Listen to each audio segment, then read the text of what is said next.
What up, everybody? Welcome to another episode of Downtime with Downstar, episode 230. Today we are here with the man, the myth, the legend. Yeah! Stir it up, baby. Clean this bitch like a tampon. Shake Junt. Recognize the fool and you love me. Recognize the fool and you love me. Yeah. Oh, let Shane me. Heyl, what up, Hey, Shane? let's fuck with that soundbite one more time. Recognize the fool You and you love me? Yeah. Yeah, I got all of it right here. I got you done this. Shit. Oh, We in yeah. this Hey, bitch, we're gonna make a track bro. after this one. Hey, I'm ready, dog. Hey, Downstar, Frank, good looking out. I appreciate you having me on the show. Much love. Hey, Respect. thank you for coming, bro. Thank you. No doubt. Dude. Every time I put these headphones on, dude, I feel like I'm a rapper, bro. You should. I want to just get in the fucking booth. I mean, you are in the booth. You are spitting right now, so I know, dude. I could chop it up, I think. drop it like it's hot right now. I'm probably downplaying how hard it is to make music, but I can edit a video. So I'm just like, well, put the sound over here, maybe get a beat from over here. Yeah. Get a beagle beat or something. You got like the sound bites right now. that. Living life, dog. You know? recognize the fool and you love me. That's right. Shane, Yes, sir. Shake Junt, bro. All day. Run that shit, dog. All day. How is it, bro? It's good, man. It's good. Grinding. All Every day? single day. Yes, sir. Yeah, Monday to Friday pretty much. Putting it in. Weekends too, you know. Yeah. Love to skate. Love to work for the company. Everything I can do to make it bigger and better. And plus look out for the kids that ride and rep for this shit. So first and foremost, this is a family. This is a squad that's been down forever. Yeah. And it keeps growing. So Dude, every time I go to the skate park, everybody has Shake Junt grip, dude. yeah. How's that make you feel, dude? It feels good. It feels good. We've worked hard to be able to build something, you know. You've had, you know, Baker, Death Wish, Shake Junt. It's the trifecta. Yeah. And then you got Baker Boys Distribution, which is the hub and home that Ellington, Reynolds, and Greco built. Yeah, so yeah. the fact that they put their minds together and trusted each other enough to give it a shot on their own, much love and respect for them to do that. Yeah, they built something beautiful, dude, and especially for the skate community, you know, probably pretty biased, dog, but every time I look at, you know, Baker and Baker Boys and everything that's affiliated with it, I feel like that's like the culture of Yeah. skateboarding.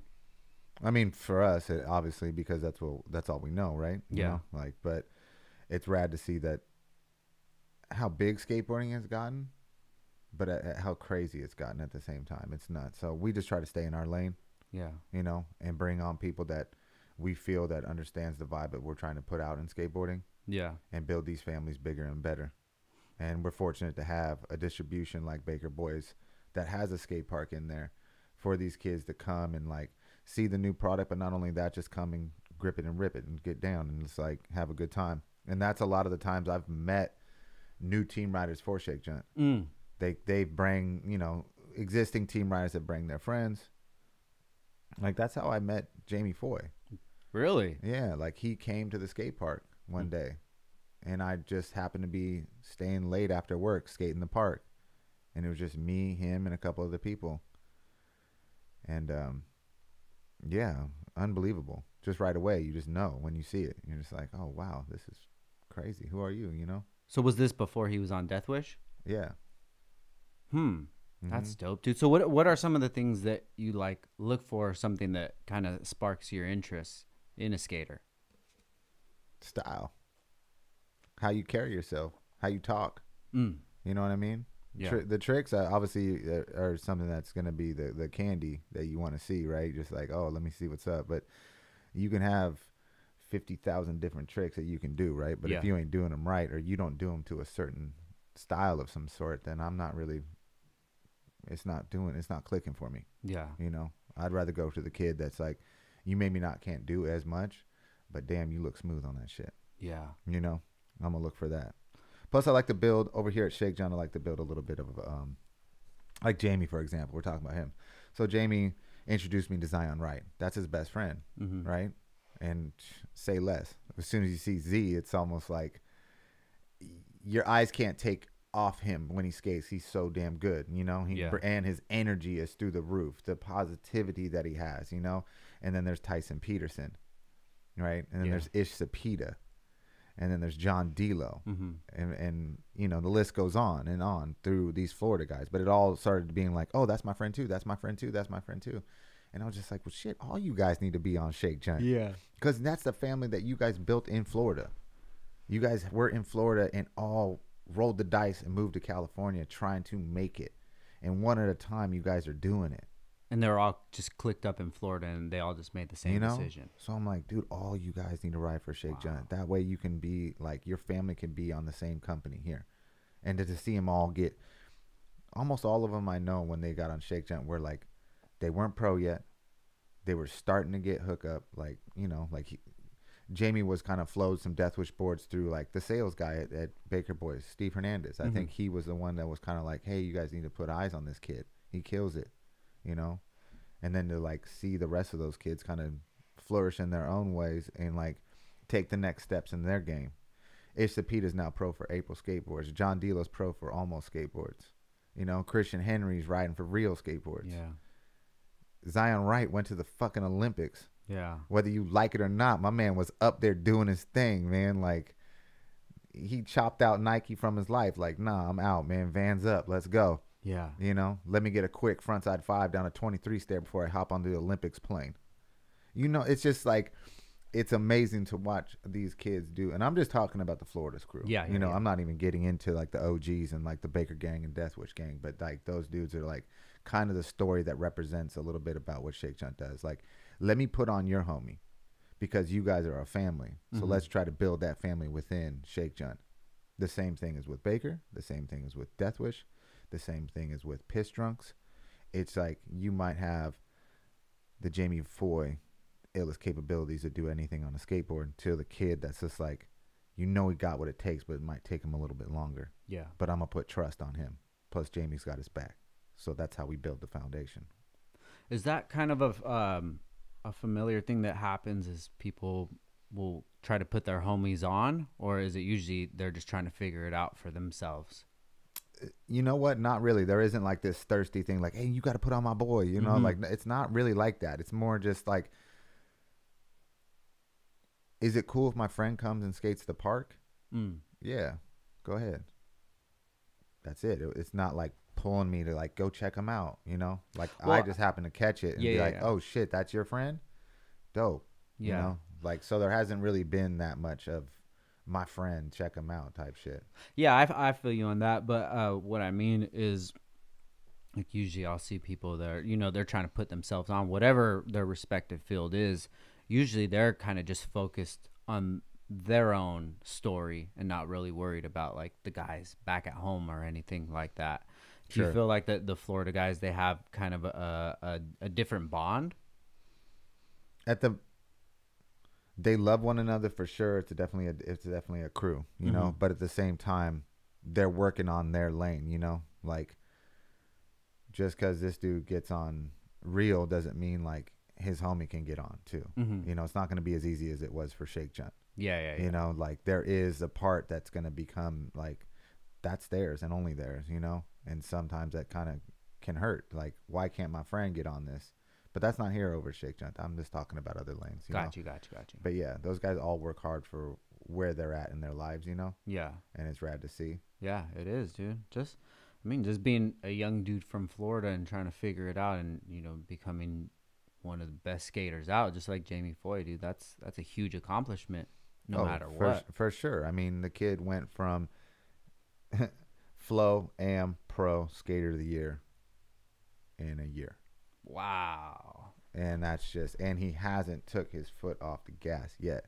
Yeah. To me, Jamie Foy he's the illest, man. Like, there's nobody that can touch him. Like, he is the best skateboarder ever right now. Really? Like, for real. I love it. No cap. That's it. You heard it here first. Yeah, man. If you don't, man, whatever. That's just, hey, I'm gonna stand by that one. Yeah, he's a good dude too, man. Oh, solid. Good solid. personality, and he's just handling it. Yeah, just making it happen, dude. It was exciting to see him on the Olympics. I was watching the whole set that they had. How'd you feel about that, skateboarding being in the Olympics?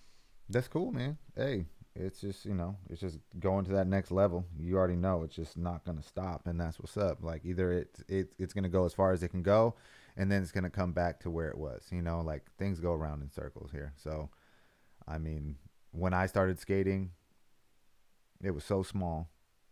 People didn't like it. Yeah. You felt like you were a part of something. And now it's like it's accepted by the world. Mm-hmm. It's accepted so much. It's put on the Olympics on national TV.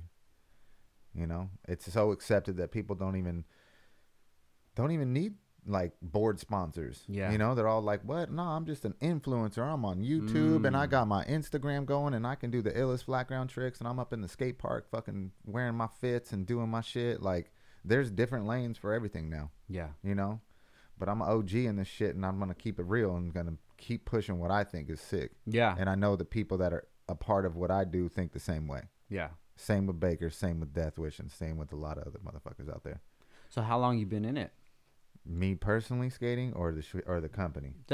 Personally skating. Personally skating, I got into it a little bit late, so summer going into high school. Summer going to high school. Where were you at this time? So I was born in Long Beach, California. Started getting into skating that summer, like a little bit before that summer. And then my family was like, hey, we're going to be moving to Arizona. And I was like, damn, I'm just getting into this shit. I got my crew, so when I moved to Arizona, I just kept it going. Like calling my friends back home, like, hey, how do you do a pop shove? Yo, how do I do a back 180? Where do I, go into the skate shops, like looking for something, like, how do I learn this shit? Like, where do I go? And so I just kind of kept pushing it until I started clicking up with people that I knew in Arizona. What part of Arizona? At the time, so I moved a lot around there. So Phoenix, Arizona, Tempe, Arizona, Scottsdale, Arizona. So I kind of was all over the place over there. Okay. And then there was a skate shop before. It was a Sidewalk Surfer. And that was like the shop I would go to. And that's kind of like where I'd go to watch the skate videos. That's where I would go click up with my crew. And like that's how I got to meet Eric Ellington. That's how I met Scotty Kopelman. And those dudes are still like my brothers to this day. So as crazy it was moving to Arizona, it was a blessing in disguise because I got to meet like my real homies, from that shit, and like get to learn like I'm gonna do whatever it takes to ride my skateboard. Yeah. And that's like the one thing that I think that like as a kid when you have to move to a new city or state, especially when you're gonna go into high school, and like high school is like, oh shit, this is gonna be sick, and you're all getting down with your crew, and it's like, nah, I gotta go to Arizona, and you're just like, wait, what? This is a little bit of a change. It's uprooting at a very crucial time. Yeah, for sure. So, but it all worked out. I mean, as soon as I graduated high school, I went right back to Long Beach and just kept pursuing skateboarding. Worked at a skate shop called Marge's, which was originally called Zimbabwe. It was a skate shop right across the street from Wilson High School in Long Beach, California. Okay. That's the same shop that I got my first skateboard from before I moved to Arizona. And so when I graduated and I came back, the owner of that shop had taken Zimbabwe, the skate shop, turned it into a skateboard company, Zimbabwe Skateboards, and then rebranded his skateboard shop into Marge's. And then Marge's was then moved from Long Beach to Huntington Beach. And so then I lived with the owner. So the same shop I bought my first skateboard from. No affiliation, nothing. You just went in there and just... Yeah, my boy was like, this is the shop. Let me help you pick out your first setup and all this shit. And all right, cool. And then I graduate, I come back, and it's like I'm now living on the owner of that shop's couch. Yeah. And he's got me a job working at his skate shop. How do you think that happened? Just showing up all the time? And because skateboarding was so small back then, at the same time. So it's like I went back and I kept in touch with my homeboys from Long Beach, and so naturally they were just like, what are you up to? And I would keep making trips out to Long Beach while living in Arizona. And then I started to kind of get a little hookup from Zimbabwe when I was in high school. So he was already like giving me free product. And you still lived in Arizona, but you were just coming to visit. Yeah. Gotcha, so like when I'm in like 11th grade, right, I'm getting my little free product. Yeah. Doing my little thing, which now looking back, like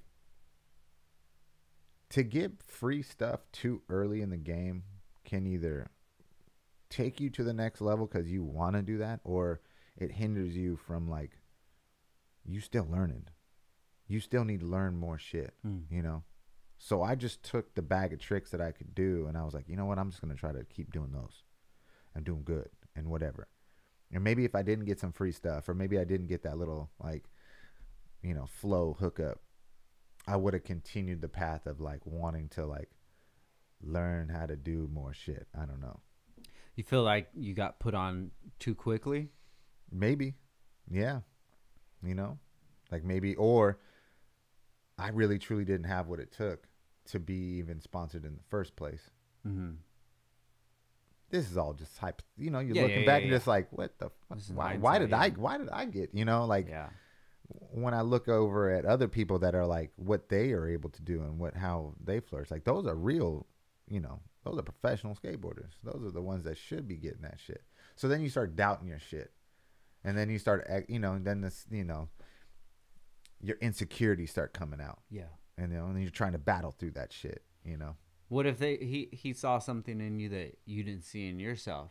Yeah, personality, or, you know, just a great representative of the brand, just like Shake Junt. You know, you don't have to be the best skater, but you got to have other qualities that kind of boost that up. Maybe that's something that you had, and that was something that he wanted the company to be about, you know. Yeah, I think so. You know, he obviously, like, there was a family bond there too. Yeah, you know, which was cool, because I think I instilled that from those early years at Zimbabwe, even into Shake Junt, you know, because the family that I got to meet during that time was great, you know, from the guys that like ran the company, that worked at the skate shop, that rode for the company, like how he took me in and like believed in me to like put other people on. And then there was a company called Balance that was getting done out of Arizona.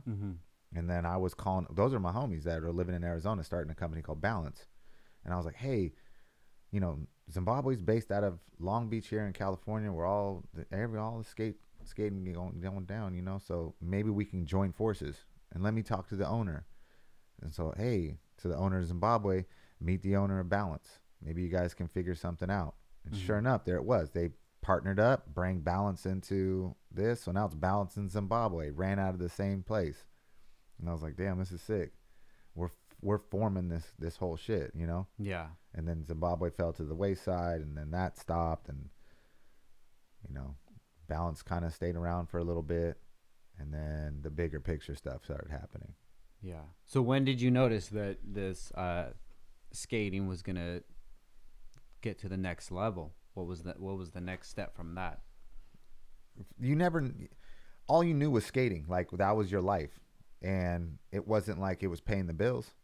Yeah. I wasn't pro. I wasn't getting paid as an amateur. I was working at the skate shop, skating on the side, getting free product and promoting this company called Zimbabwe, which then got me other companies to kind of start giving me product. America's Shoes started giving me stuff.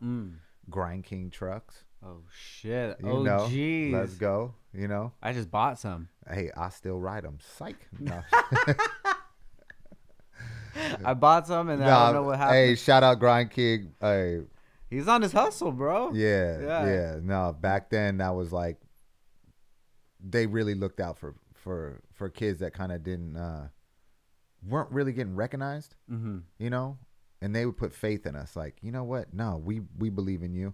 They'd give us full page ads, and that was like one of my very first ads in a magazine. Like, Zimbabwe, I had like a little sliver in a magazine. Like, they ran little quarter pages, and I was like, damn, I got a little quarter page in a mag. That's tight.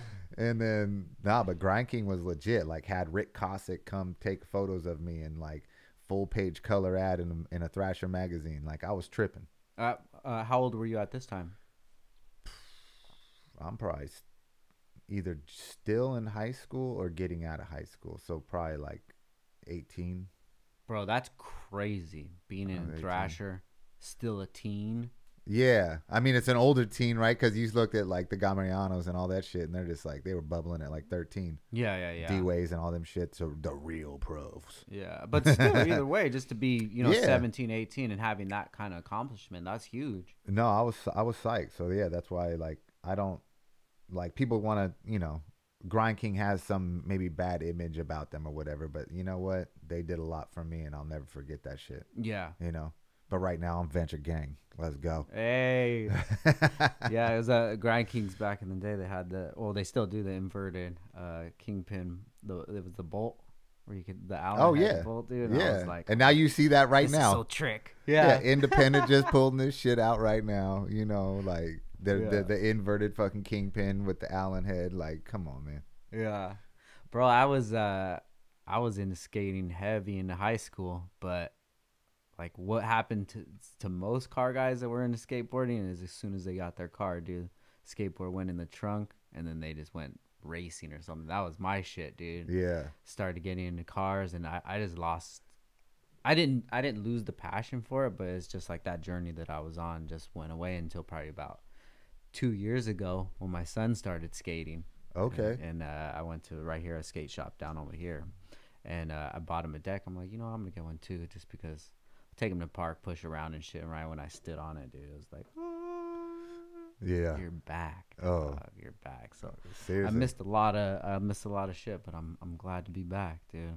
Yeah, man. It never, you can go as far as you want, but you're always gonna come back to it. Definitely. I tried giving it up for a couple times, and yeah, I always find my way back to it. Always, dude. Definitely. Before you got into skateboarding, what was your jam, dude? What did you spend your time on? Before skating? Before skating. Or that doesn't even exist in your memory anymore. Yeah. No. I mean, I played soccer, basketball, like just always into sports. Mm-hmm. Like fucked around with all that shit. Yeah. I lived in Long Beach, so I was at the beach, like just always being outside. Yeah. Never was a dude that was just like, even when like video games were coming around and stuff, like that wasn't my interest, like I always wanted to be outside. What was it like growing up in Long Beach? Great. Loved it. Like all my friends were there, like being close to the beach, weather, everything. Yeah. It was good. Hell yeah. So you're at the shop and you're working there, you're getting flowed. And then what happened after that? So yeah, Zimbabwe, Grind King, America, just like getting magazine, just getting a little flow. Like Grind King, I could say that I was officially on that company. You know? So, but the other things were just like, here you go. Like Zimbabwe too, I was on that thing, but everything else was just like flow. So that actually has now sprung me into like, this is what I want to do. Well, okay, free product. Still, you got to work.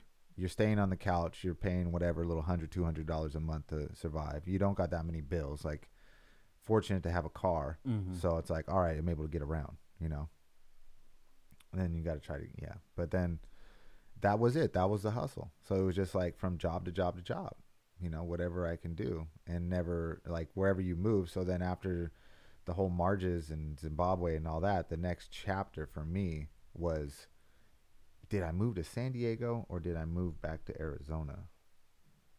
I can't remember which one was first. But if I just go to San Diego, it was moving into downtown San Diego with Ellington, Kopelman, Steamer, and Hairball. Aaron Harrison. Mm-hmm. So here we are. And you just met them just from the shop? Me, Eric, and Scotty have known each other forever, right? Yeah. And then those guys started to get like Zero was getting started.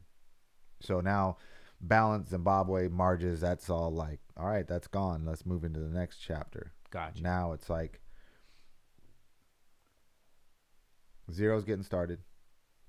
They're going on trips. They meet Alyssa Steamer.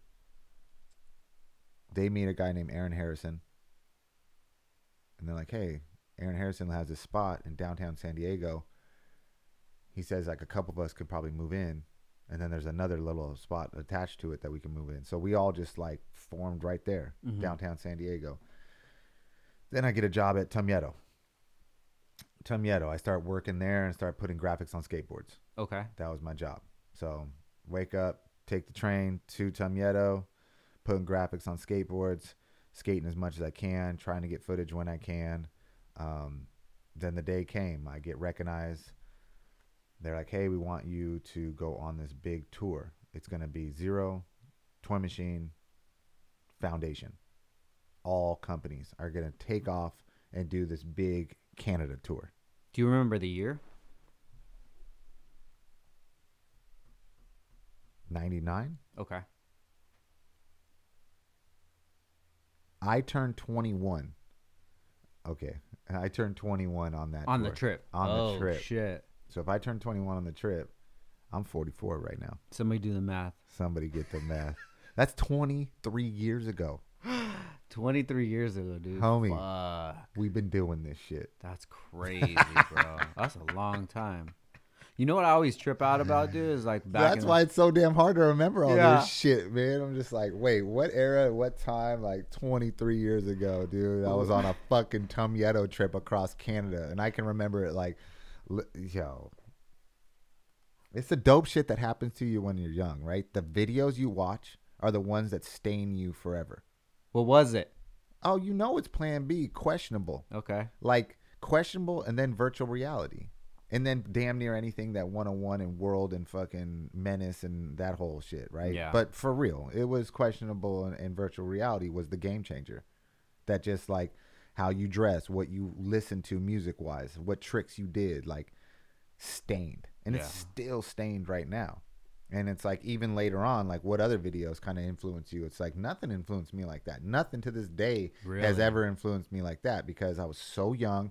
And it was the shit, and it was something I watched. And everybody has that video, you know? Yeah. You know, like, what's your video? Guarantee they go back to some old shit. Yeah. No way no one's talking about some new shit in the last 5 years. Maybe. Doubt it. Yeah. Guarantee you go into some fucking OG shit you saw when you were young. Want to crack one of these? LaCroix. Let's do it, dog. Can we get sponsored by these dudes? Yeah, what's up, LaCroix? Hook me up. Can we do this? Can we do this? Let's do this. Hey, speaking of videos, What did my you number see? one favorite video, dog. Cheers. Let's do. Baker 2G. Baker 2G, bro. LaCroix, what's up? How's that taste, dude? Bubbling? Tasting like some pamplemousse. Tastes a lot better when LaCroix's in my fucking... That's just dancing in your mouth. Let's go.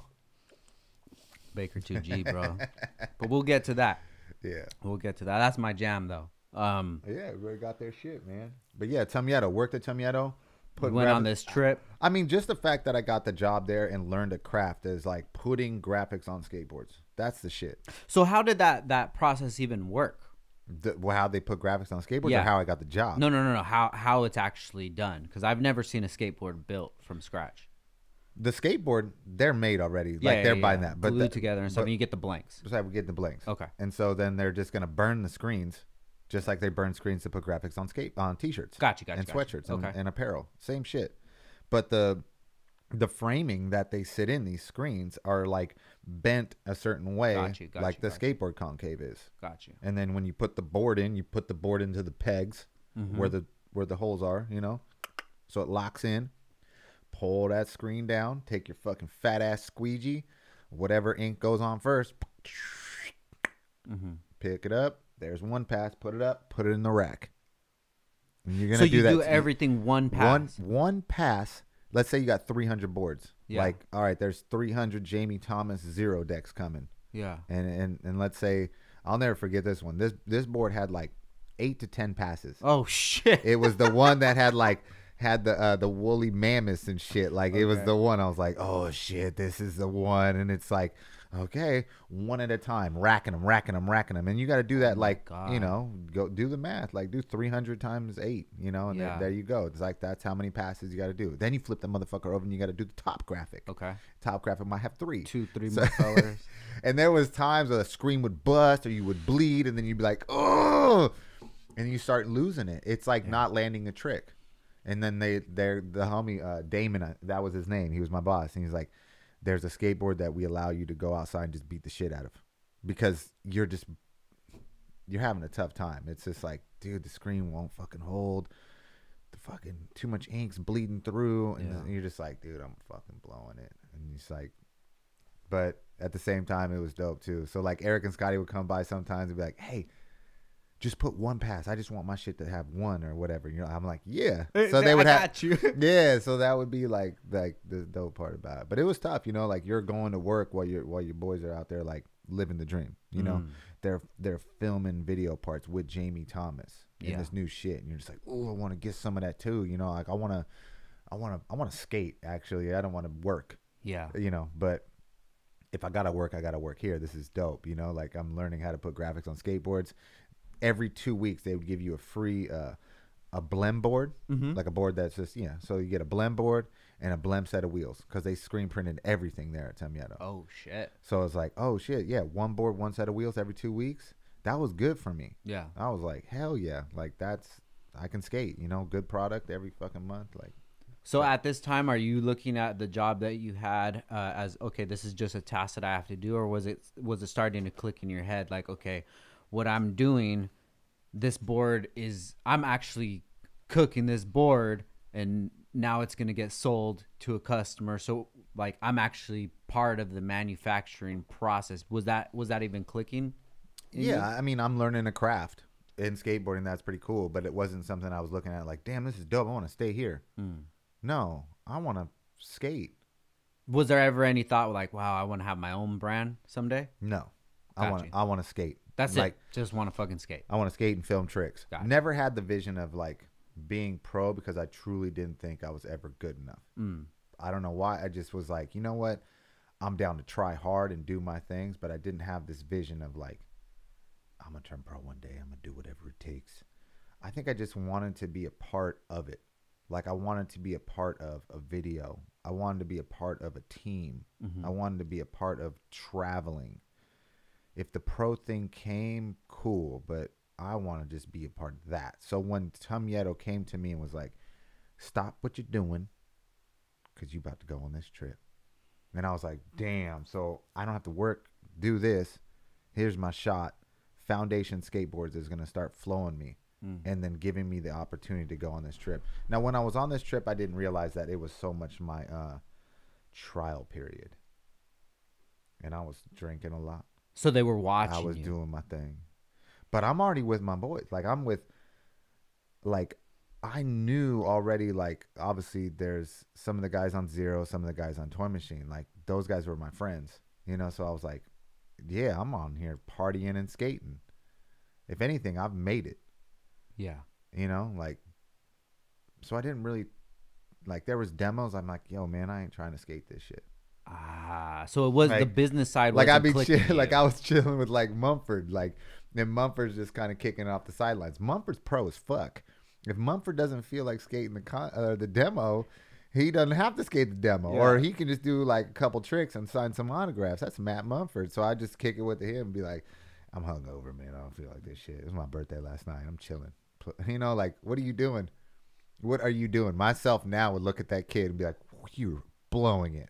You're blowing it. Like, they put money, you know, they're driving you across country. Yeah. They got you in hotels. They're giving you per diem. You're taking a spot. And you're somebody else could. What are you doing? Yeah. What are you doing? But there was times I would try my ass off and try to get these tricks and stuff. But I was like, here I am skating a demo with Mike Maldonado, Jamie Thomas, Ed Templeton, Bam Margera in his fucking heyday. Wow. Blood fucking whatever on everything, you know? And then it was just like Brian Anderson, Alyssa Steamer. Like, dude, we're talking leggings. Like, Maldonado turns pro on the trip. Bam's jumping off sucking this crazy shit in the mall, you know? Like, it was the tour of tours. Yeah. It was probably the best tour I've ever been on, you know, one of them at least that I can remember, especially at that age. Like, I turned 21 on the trip, you know, it was sick. And then I remember getting back from that trip, and like the next day, Todd Swank, the owner of Temieto, calls me up and goes, hey, man, ain't gonna work. This shit ain't gonna work. You on Foundation, ain't gonna happen. And I was like, man, thank you so much for taking me on that trip. I had the time of my life. I get the experience with all these guys that that are my friends still to this day. Yeah. Plus, I didn't really see myself a part of Foundation either. Okay. Right? The graphics at that time, the team at that time, like, I didn't fit with them, and they didn't fit with me. They knew that. So it was just like, yeah, there's no hard feelings on that shit. Good call. Like, I ain't, yuck foo graphics, and like, I'm like, huh? This ain't it, man. Yeah. What did you feel like your jam was? I mean, I rocked with those dudes. So, I mean, Toy Machine was the shit. Yeah. I knew I wasn't good enough to ride for Toy. Zero, I was like, well, shit. Obviously, I'm maybe not gnarly or whatever, but that would have been the shit, right? It would have been me, Eric, and Scotty, like the fucking tripod. Yeah. That would have been the jam. But those dudes, you really had to take it to the next level, you know? And maybe I wasn't doing that. But then my man Dustin Dolan had my back over at Stereo Skateboards. Okay. Out in, you know, so that was my next adventure. But that Tomieto thing was great, you know? The whole shit, you know? So we're talking about a little before Misled Youth and Welcome to Hell? Way before Misled Youth. Thrill of It All was not even, like, it wasn't even out yet. Thrill of It All was the first Zero video to come out. Okay. Through Zero. And when on this trip, it was just like, just getting born, you know? Like, Zero was just getting, like, really set off. So that was kind of like the beginning of it all. Mm-hmm. You know? And that was tough, too, because, like, I'm going on this trip, and my best friend Scotty's getting kicked off Zero.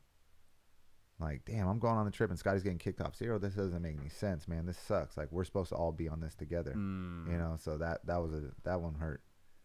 So when when Zero was getting started, could you see it in Jamie Thomas that he had more of a focus, or he was splitting his focus into skateboarding and starting a business as well, since you were there from the beginning? Yeah, I mean, Jamie kicked off Welcome to Hell, right? That's a man. Jamie's a bad motherfucker. Like, what he did with that team at Toy Machine, along with Ed, and then was like, hey, Ed, is it cool? I have a vision to try to edit this video in a way it's supposed to look. And to me, I think Jamie single-handedly kind of changed the way of, like, how gnarly you need to be at skating and what it takes to have a good video part. Like, he was building these stories, you know? And how quick his editing was, and how tight he could be in with the fisheye, and how fast things moved. And it was just like, that was dope, you know? And I think after that, he saw he's got what it takes. So he wanted to adventure off and start his own thing. Yeah. So you kind of got to see that starting to happen. And then he killed it. That part he put out for Welcome to Hell was unbelievable. And then for him to kind of be like, you know what? Maybe he had some injuries, or maybe he needed to chill out for a little bit. But then he puts his focus into these kids, right? These kids are my friends. Eric Ellington, Scotty Coltman, Aaron Harrison. Like, no one has heard of these people ever. So for him to, like, go, hey, and there's no Instagram, there's no shit out there. Yeah, really. How are people even finding out about other skaters? You know what I mean? So there's sponsor me tapes, right? Check out my sponsor me tape. There's stuff like that's happening. Maybe you had a little bit of footage here and there. You get to meet them, like, through so-and-so, word of mouth. Like, it was tough. But I love that the fact that he just rolled the dice on my homies and was just like, come on, let's go. He'd pick them up. He'd film them. He'd edit the video. He did everything. He wasn't like, cool, send my filmer out to go film these guys. No, he roll up to our crib. Sorry, Shane, you can't get in. We're filming this video, and there's no room in the truck. And so me and Alyssa be like, damn, we can't go on the trip. We can't go on the skate mission. Shit. And it was just like, nah, we're doing it. This is kind of like, it was like the first view at looking at, like, damn, they're really filming a video part. Like, there's like, yeah, we're having fun, but there's like seriousness to it, you know? Yeah. And that can make or break a motherfucker too. Like, this is an art form. You don't tell me how to, you know, and it's not like he was telling, like, you got to go do this. He just had a vision, you know? And there's, with a vision, maybe there's a deadline, and maybe that requires like expectation with that stuff. And skating, sometimes you can put pressure on yourself. It's what it's there for. Like, go ahead, you want to put pressure on yourself to do a trick or not? No, you want to kick back, then kick back. But someone's going to take your spot if you don't put pressure on yourself to the certain extent to, like, go to the next level. And if you don't want to be in the game as far as, like, I don't know, you want to just skate the way you want to skate, that's cool. Then do that, you know? But maybe that company doesn't want that. That company has a vision of their own and what they want to see. And if that doesn't work, that doesn't work. Me and Foundation, that didn't work. Obviously, I chose my own path to, like, not skate demos and not dress a certain way or, like, do certain tricks. Like, I just kept it real to me. And maybe keeping it real to me works somewhere else on a company. Got you. Or maybe it doesn't work at all. You know what I mean? But to each his own, man. Like, so you saw Jamie before he started the company.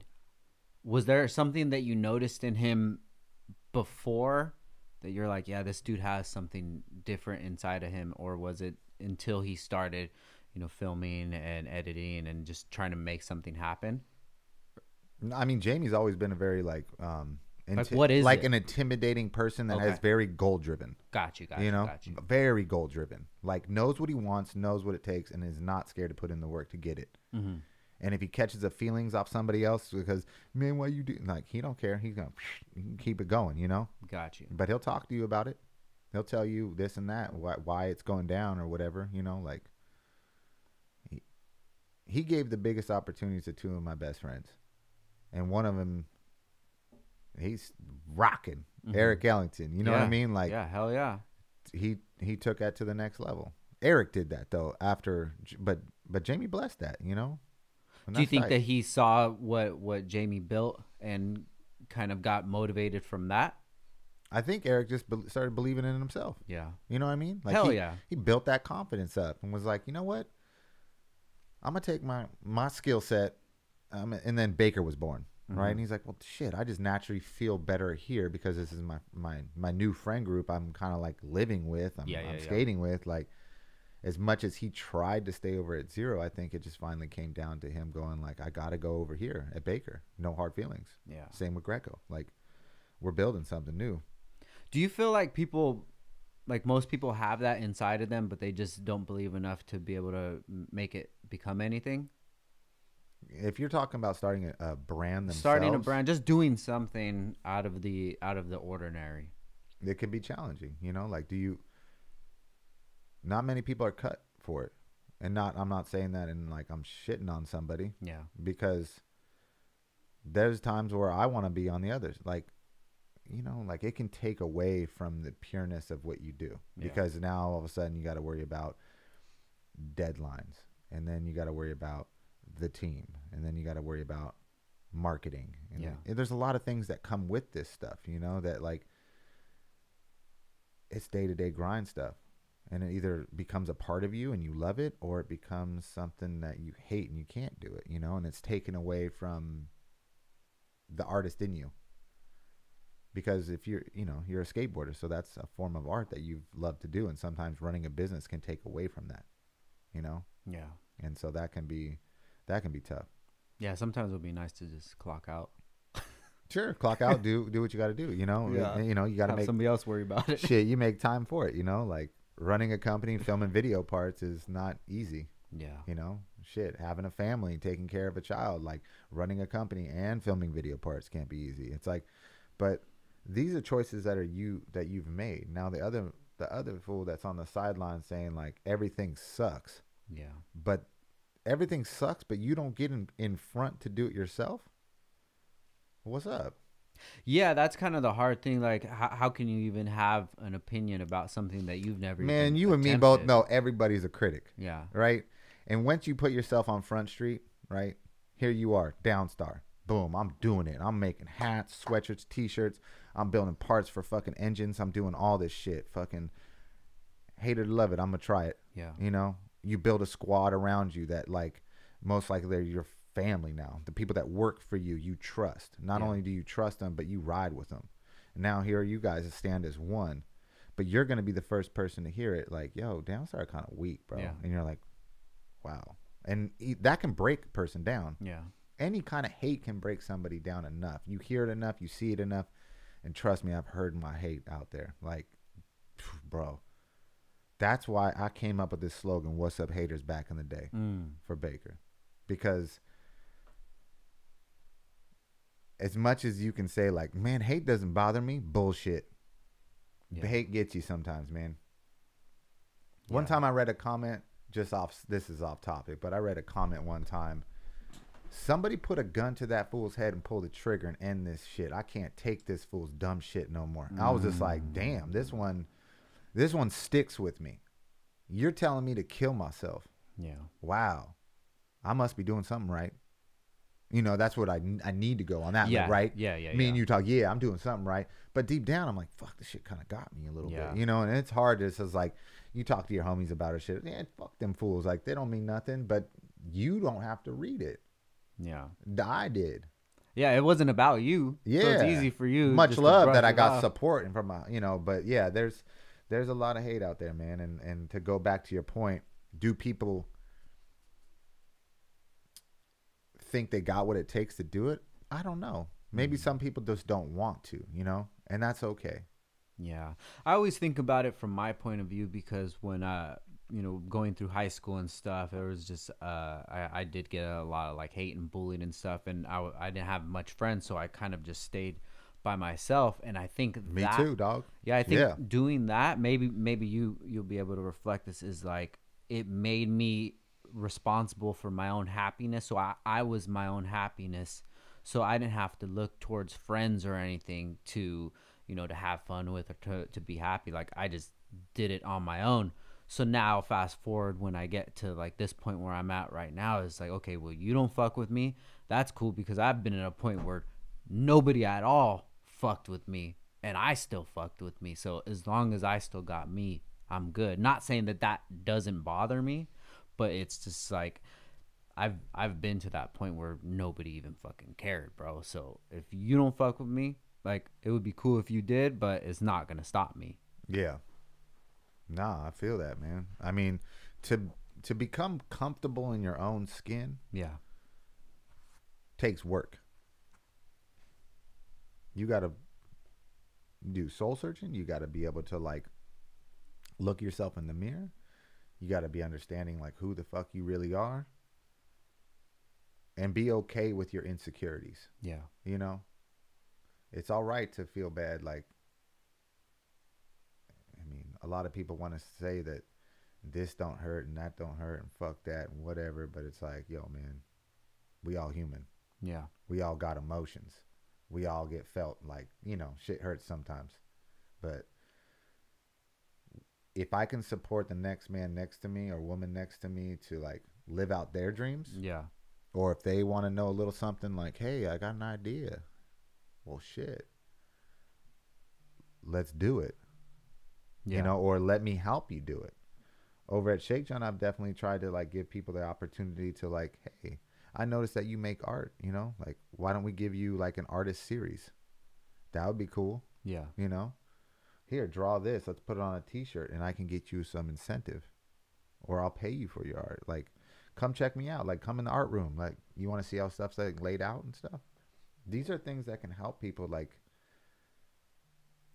wow, that other companies don't have the opportunity to maybe get at, Yeah. And that's kind of a blessing that I think over at Shake Junt you can have the opportunity to do. Yeah. Going Going through like those hard times in life and just trying to figure yourself out and just it being very lonely. At the time, it's very hard, and every day is just rough, and you don't think that it's gonna get better. But honestly, like, I'm so happy that I went through that point in my life, because it actually just made me the person that I am today. And I really feel like it helped out my compassion as well, seeing somebody that maybe like people are shitting on or something like that, and knowing how it felt. It nowadays, it makes me feel like, yo, I want to help that person out. I want to show that person love, and it's just the same like you were saying about skateboarding, the same about cars. Maybe the dude doesn't have the nicest car, but I can see that this dude's a good dude. He has a young family, and he's working, and he's stoked on some little part that maybe other people wouldn't be stoked on, but he worked hard enough and he got it installed. And then there could be the other guys that are like, well, my car is nicer than his. Why would you post his up or whatever? And it's be like, because he's trying, bro. Like, you're not trying to be a better person. Maybe you have a better car. At the same time, I don't need to explain to you why. Yeah. It's my shit. The fact that you're asking that shit is, I mean, I don't know. Start your own shit. Yeah. If you don't like the way I'm running my shit. Yeah, right? I don't know. Like, get down and lay down, or support the person I just hooked up. Mm-hmm. That's crazy. Yeah. No, you want to say poor me. Why not me? Why not the person that I just gave love to? Yeah. Your time will come. Why not the more we support each other, the better we're off. Yeah. But it's hard, man. Like, 'cause you want to take care of as many people as you can and treat them all fairly and give them all the same opportunities and stuff. And, you know, some people are just going to fall by the wayside sometimes. And you're just like, there's no disrespect in that. It wasn't like I purposely was like, fuck you, you know, like, or maybe I gave you a shot back in the day, you know, and now it's this kid's turn. Yeah. Like, did you think we can just run with you forever? Like, we got a lot of people here to like, let's all try to build, and that's all I'm trying to do, man. If I've hurt some feelings along the way, I apologize. I try, man. I do try to like hook up and take care of as many people as I can and give them the fair handshake to give them that opportunity to like go into the next whatever it is, plateau in skateboarding, because that's what Shake Junt is. It's that stepping stone that hopefully can get you into the next game. Yeah. You get on Shake Junt. Maybe that board company looks at you differently. Got you. Maybe that shoe company looks at you differently. Why? Because you're rubbing shoulders with Cater, Andrew, Foy, Zion, Tyson. You know what I mean? It's like you're now affiliated with these guys. You know what I'm saying? Like, and now these other companies might be like, damn, that's sick. Like, he rocks with the Shake Junt clique. Like, maybe we should get down with him. Now, do you feel that has to do with the brand and the branding, or does it have to do with you as the owner having relationships with other companies and them knowing you and what you represent? No, because I don't think I have that respect in the game. Oh, like, really? I don't think I have that respect in the game. Let's say, like, obviously, like a fucking Andrew Reynolds does. Yeah. You know what I mean? Like, that's safe to say. You know, because that man and most people like him have put in the work and done some of the best video parts to this day, and the covers of magazines and like signature product. Like, I've never been paid to skate. The only paycheck I ever got from a sponsorship was Baker. And that's when like I was pro for a small amount of time. Like, I caught a royalty off that pro deck. That's it. I never signed a shoe contract or clothing contract, trucks, wheels. I never got paid. I never signed a contract in my entire life. I've strictly done this just off the love of the game. Yeah. You know, obviously I've gotten, you know, people have flowed me product for 20 plus years, you know. Much love to Spitfire for looking out for me for all this time, you know, like all the shoe brands that have given me free shoes. All the clothing companies out there that kind of gave me free stuff, you know, like shout out to all those guys. Like, I love each and every one of you for like giving me that, you know, and that's huge, you know, and that's kind of what I can do at Shake Junt. I give you free product, but I try to give you a little bit more than that by like putting you in videos and doing this kind of stuff. Yeah. But yeah, I don't think I got that respect in the game the same as like your Mike Carrolls and Rick Howards and Andrew Reynolds and stuff like that. You know what I mean? So it's the company Shake Junt. Got you. That gets you that. So still to this day, you feel like that? Yeah. And you feel like that just because you've never went further with your actual skate career? I'm down for the underdog. Yeah. You know what I mean? Because I am that underdog. So when I see that chance to help out that underdog, you know, I'm going to give the dog a bone. Hell yeah. And that's one of the reasons I wanted to have you on the pod. I saw you on the 9 Club, and you brought up a really good point. We've talked about this a little bit before about, you know, them putting on some of the younger skaters.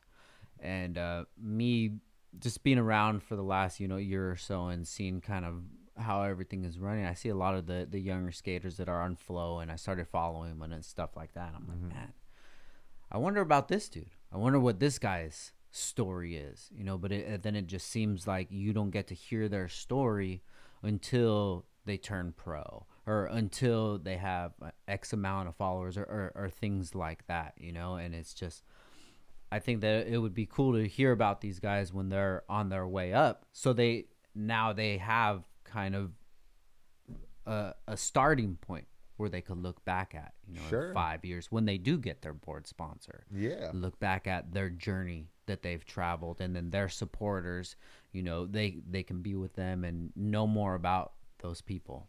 No doubt. And you feel like there's a lot of value in giving that kind of light to, you know, a younger skater that maybe hasn't reached their peak of whatever they're going to become. I think the value in interviewing a young skateboarder or a young kid, and for that most, is just like, I want to tap into not so much the stories that I might be able to have because I've lived so long now. So it's like I'm gonna tell you about where I worked, my sponsors, where I've traveled. I got a lot more to talk about, right? Mm-hmm. They're just getting their feet wet. So I don't really much so want to know about that. I want to hear about what they think is like what videos they grew up on. Yeah. What do they think about social media? What do they think about like the trends in skateboarding right now? Mm-hmm. They got their finger on the pulse. They are the pulse. They are the ones. So I want to know what is that? You know, what's going on? Is an old head what thinks is cool out of touch to what the young kids are thinking? Where do we meet? Yeah. Or are we still the ones like controlling it a little bit? Or are you that dude at the bar going, man, in my day, this is how it was? Yeah. Like, let go, motherfucker. I remember the first kick flip Let ever. go. Let go. Yeah. Yeah. But it's also, I mean, it's also our job, I think, at the same time to, like, as much as we can, control it a little bit. Because shit is out of control right now, bro. Shit is nuts. The shit people are wearing to the shit people are getting away with. Like, you don't even gotta be good to have a video part now, man. It's like you see everything coming out now. You're like, bro, this is wild. Every single day, every day, there's a video part to watch. Yeah. Every day, 365 days a year, there's a video part to watch. Holy shit. Yeah. Where and when does it slow down? Slow down. Yeah. Give it time to breathe. Let's learn some tricks. Let's take some time away from some shit. So when you do get the chance to see it, you're like, that was cool. Next. Like, you can't wait to be like, okay, when's the last time you rewatched a video? Yeah, nothing really. Like, oh, I watched it once. Yeah, you see it? Yeah, no, I'm on to the new video now. Yeah. Like, did you, I don't know. It's Baker 4 for me. You know, For like sure. there's a full length video that comes out every now and then, you Yeah. know, like Baker 4 or some crazy GX video or a Supreme video or that something like that. You're like, oh, okay, maybe I'll watch that again. Or you know what? I'm just going to watch a part out of that, you know, but nowadays it's just like all these videos come out and just like on to the next, on to the next, on to the next, on to the next. And it's like even the skateboarders themselves that are really talented, they're putting out 4 video parts a year. Yeah. And they're all top dog. They're all top notch. So I'm like, are you going to blow yourself out to where it's like, okay, that's super pro. That no, we're cool. We've seen your tricks enough. We're on to the next. What else dude. can you do? You know, Yeah. or it's like, keep giving me what you can give me. I don't know because everybody's doing it. Do you feel like that time? Shit's watered down, homie. I mean, watered down. Do you feel like everything is watered down now? That's Yeah. what we built as a society. I don't know. I'm just trying to stay in my lane along with the homies that rep and ride for my shit. Like, just I'm gonna do the best I can do to my ability to keep skateboarding fresh and looking cool and doing what we do. Yeah, because You know. seeing it from like parallel in the automotive side, I've gone through the same thing. You know, with social media, the growth of social media, it just waters down the community, and it's changed into something that's been a lot different than it was 10 years ago. You know, people are building their cars more, they're building it faster, and they're building it for a certain reason, for social media, instead of like back in the day for magazines. And then like the values Sure. have changed so much, and there's the old heads that are looking at it a different way because they're still stuck in their way. And then I don't know if that way will ever come back, because we're trained as a society just to consume and just keep consuming and consuming. Yeah. Yeah. And it's like, okay, where does this stop? And Yeah. now I'm in the automotive community, and then I see the same shit happening in the skateboard community. I think and it's then everywhere. in podcasting community, and For it's just sure. it's just everywhere. So Sports too. I mean, it's just moving so damn fast. there's so much content out there. There's so much people creating content, and there's people creating content about content. You know, and it's just where does this stop? So what do you do? Do you have to be the kind of person that is just so polarizing that everybody is just, or your community is just focused on you and how you're going to continue living the rest of your life? Or I don't even know. I think this is when you bring in the kids. This Yeah. is when you bring in the kids that, you know, and talk to them. Do you enjoy this? Do you enjoy watching video parts every single day? Do you like the solo video parts more than you like the full length video parts? Do you like how much Instagram has taken over, you know? Or are you one of the kids that are like, fuck Instagram? One post, no post. You know, that stuff, like, I don't even care. Like, now you're just like, oh, okay. Because maybe we're starting to see a trend in the downfall of Instagram where it's like the thirst of it every single day maybe isn't there as much, you know? Have you seen the move into TikTok? Not from skateboarders. Not like the skateboarders I look at. Got you. You know? Yeah. Not at all. But there is that lane, right? There is the YouTuber and the TikToker and the skate park kid that I don't need to be on Death Wish. I'm cool. Like, yeah. I'll just do this, you know? Yeah. I'll get a sponsor from whatever. Yeah, my son, he'll be watching some channels, and I'll watch him. I'm like, ooh, this is a little cringy, bro, but he's the demographic, dude. Yeah, You know? and I don't want to be on this, you know, to say I'm here for the kids, you know, like I want to hear what they got to say and what's cool. At the same time, I'm open to talk about like the state of where I see shit, you know, and I see shit everywhere. Yeah. And that's also a good thing too, right? So now we have more people into skateboarding. And it's not so much like, I mean, part of it you can say is a little weak because there is no, like, not as much as a backbone as it used to have, you know? But I do love the fact that, like, a lot of people are doing it right now, man. So that's a lot more attention on what we do, which can, like, maybe give us more money to help do better things and more things in our community, you know, and give more kids more opportunities. Because when it wasn't this big and we only had this much money to work with or whatever, we had to keep it real tight.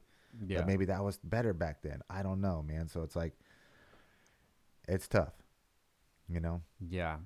Do you ever look to the youth and, you know, these questions that you said that you have, do you ever use that and take that info in and maybe kind of direct the company in a certain way? Sure, man. I got, you know, like some of the kids I got, like I said, like, hey, you want to do some art for the company? Cool. I don't even try to direct it sometimes. I'm just like, that's what you wanted? That's what you think is sick? Cool, let's make it, you know? Or, hey, can you help me with Instagram? I'll pay you a couple $100. Yeah. You know, like, help me make some content for the Instagram, you know? Yeah. Oh, that's a song you think's cool? You like that song? Shit, fuck it. Let's go with it. Put some Chief Keef on there. I don't know, you know, like, hey, if that's what you listening to and that's, I'm a roll with you. 1, because I believe in you. 2, you ride for my company. And 3, you in the streets, like, you doing it. So it's like, who am I to, I don't know. Like, yeah, I feel you. Unless it's just flat out horrible, I'm going to say something. Yeah. You know, like, come on, you know. But for the most part, I like to let them have a chance or let them breathe and be creative, you know. I want to build up their confidence at the same time. So maybe they want to start a company one day. Maybe they're like, damn, Shane gave me this shot one time, and I didn't really realize it was actually something that I was learning, you know, because this is something that now I have to do for my brand. Yeah. You know, we'll see more of it. Yeah. It's even in our community as well, like the older brands have been around since, you know, the Honda stuff started back in the day or what have you. They have like a real bitter look at everything, especially like YouTube and content creators and stuff like that. You know, I respect those guys a lot because I know what it takes to build a YouTube channel. And if you're not, if you've never tried, just like we said with the haters, if you've never tried, if you've never done it, it's easy to look at someone and say, this dude doesn't know shit about cars. Why are you guys following him? Well, because this dude's been working on his car since he was 16 years old and started the videos, and other 16-year-olds saw him, and now he's 25 years old and fucking driving around in Lamborghinis and shit. And you could be at that point too. If you're more knowledgeable than him, go ahead. But you're representing the 35-year-olds. Yeah. You know? How many 35-year-olds are on YouTube are going to want to come home from work and put you on and watch your show versus how many kids come home from junior high and throw this dude on, you know? So there being so many more different lanes out there, it's, you could definitely hate on it because you're just like, well, I didn't have that opportunity back in the day. I don't like that you guys have that opportunity. Or you could just look at them like, damn, that's dope that they're able to do this. I didn't have the opportunity back then, but that dude's killing it. You know? Yeah. And it's just weird. It's just such a hard balance between the new generation and the old generation. And I feel if you're part of the old generation, you have to fuck with the new generation and kind of observe them and see what they're doing and seeing how you can mix with them to, you know, just keep your longevity. I mean, going on. first and foremost, you want to give back. I didn't build this company to hold on to it and keep it in. This is it. This is the crew, and this is nobody else is getting in. Yeah, I'm a fail. That wasn't what it was built for. mm-hmm. You know, it was built to give back. And then once the people get on the company, they can introduce this to other people, and then that can keep flourishing. You know, like this is also an opportunity for you to look at and say, hey, maybe I can do it. Yeah, definitely.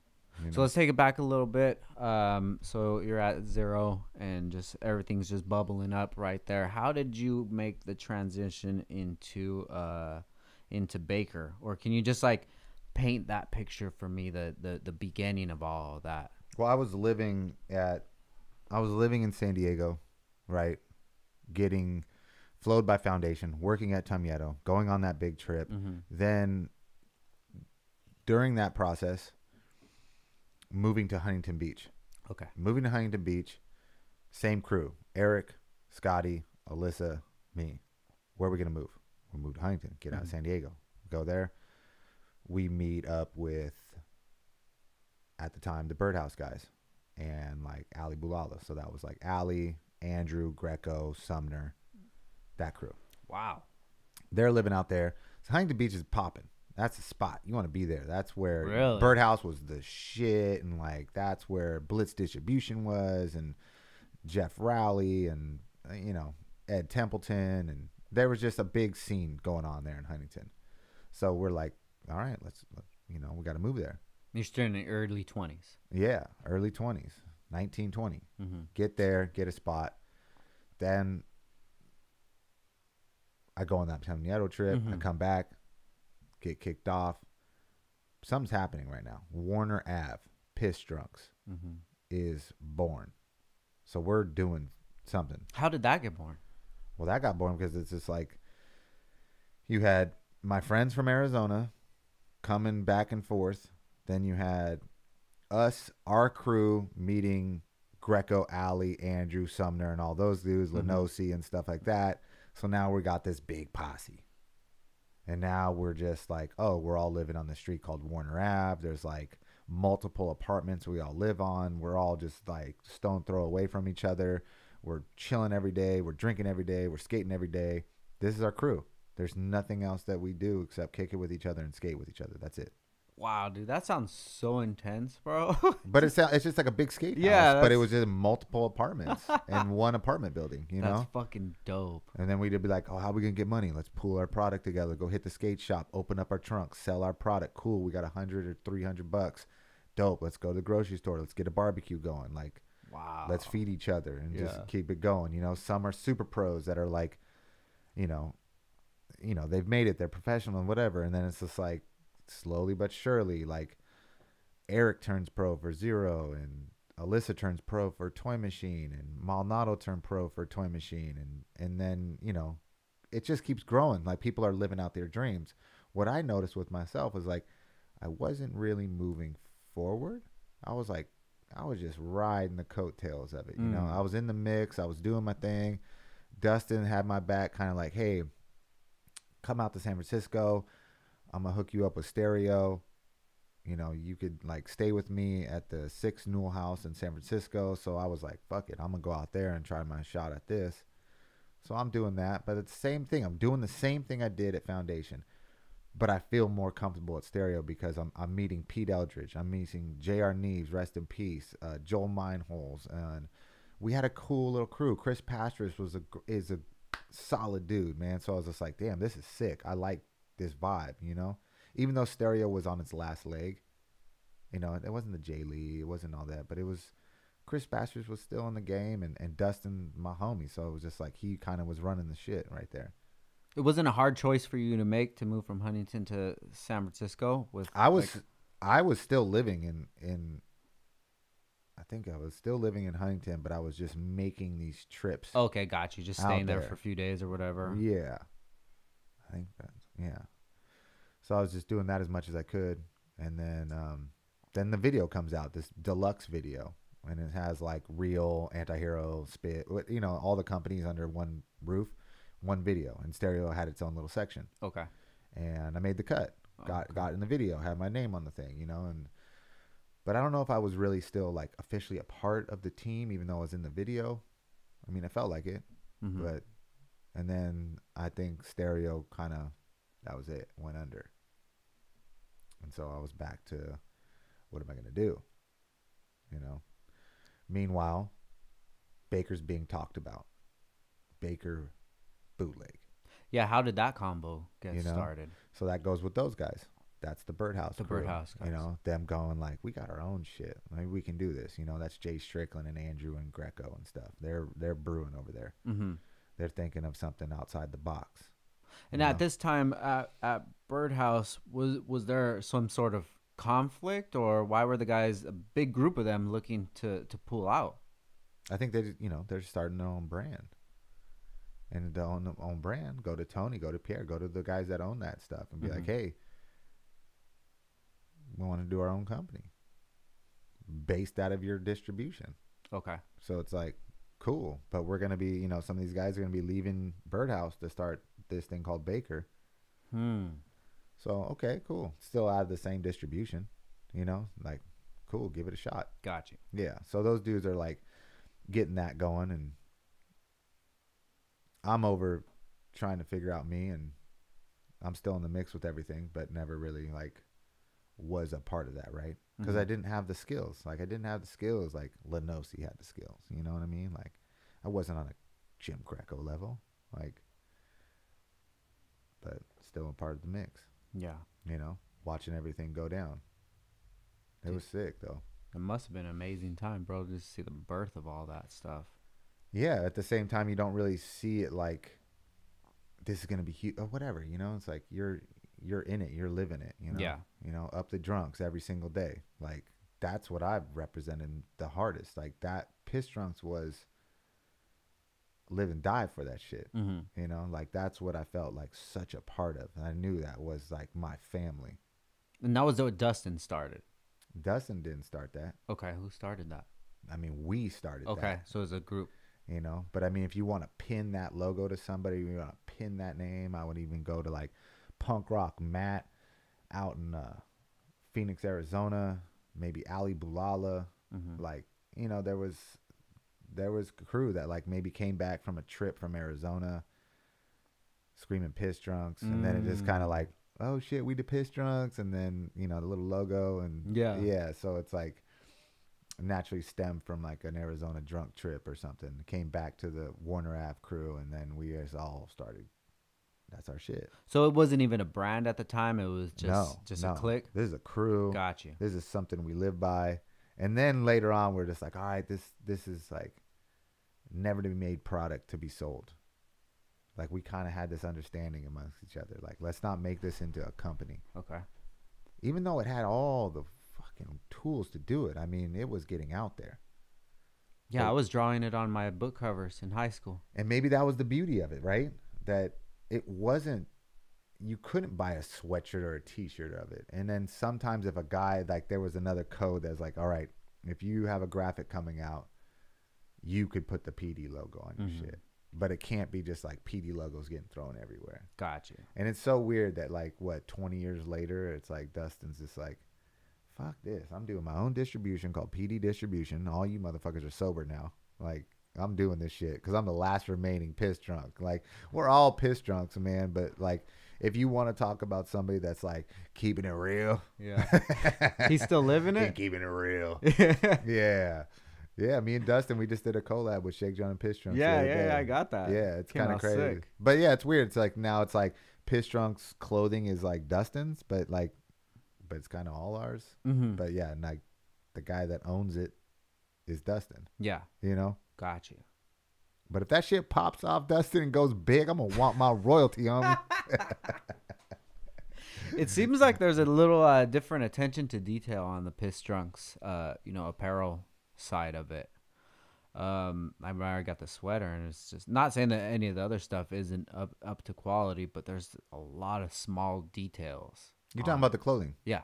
right? Which So I do I think appreciate that for Dustin sure. and his partner, I think they went and they run the business out of Baker Boys, but they live like Dustin lives in France and Oh shit! his Really? distributions ran out of Australia. Okay, got you. Yeah, he's married and living life in France. Yeah. Yeah, France. yeah, but he's found somebody else to like get his product made. So he goes and gets his product made somewhere else, And you guys just and then they ship it to Baker Boys and the distribution. Yeah. Just, So yeah, you'll see like their sweatshirts and t-shirts are like bagged different, collars are different, hang tags are different. It's like a little bit more high end. Yeah. Sold for more money, you know. So it's like, yeah, he's definitely on that tip. Like, hey, I make quality shit.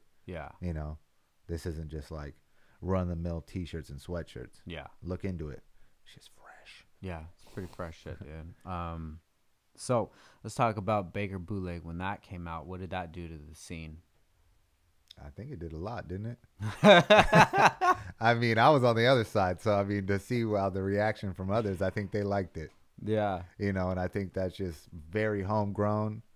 That's Jay Strickland and Andrew and Jim and those guys just like, you know, every day getting footage, stacking, putting it on this tape, you know, put it on the VHS tape, like building this tape up, building footage, building content. Like, you know, this is us. Yeah. In a very raw way. Like, there's no like bells and whistles to this shit. Like, here you go.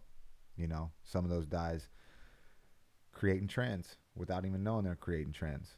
Fucking 20 years later, bro. You know what I'm saying? Like, insane. Baggy fits to fucking punk as fuck. Yeah. You know, like overnight. It's like, whoa, that's okay. That's what's up. You guys rocking it like that.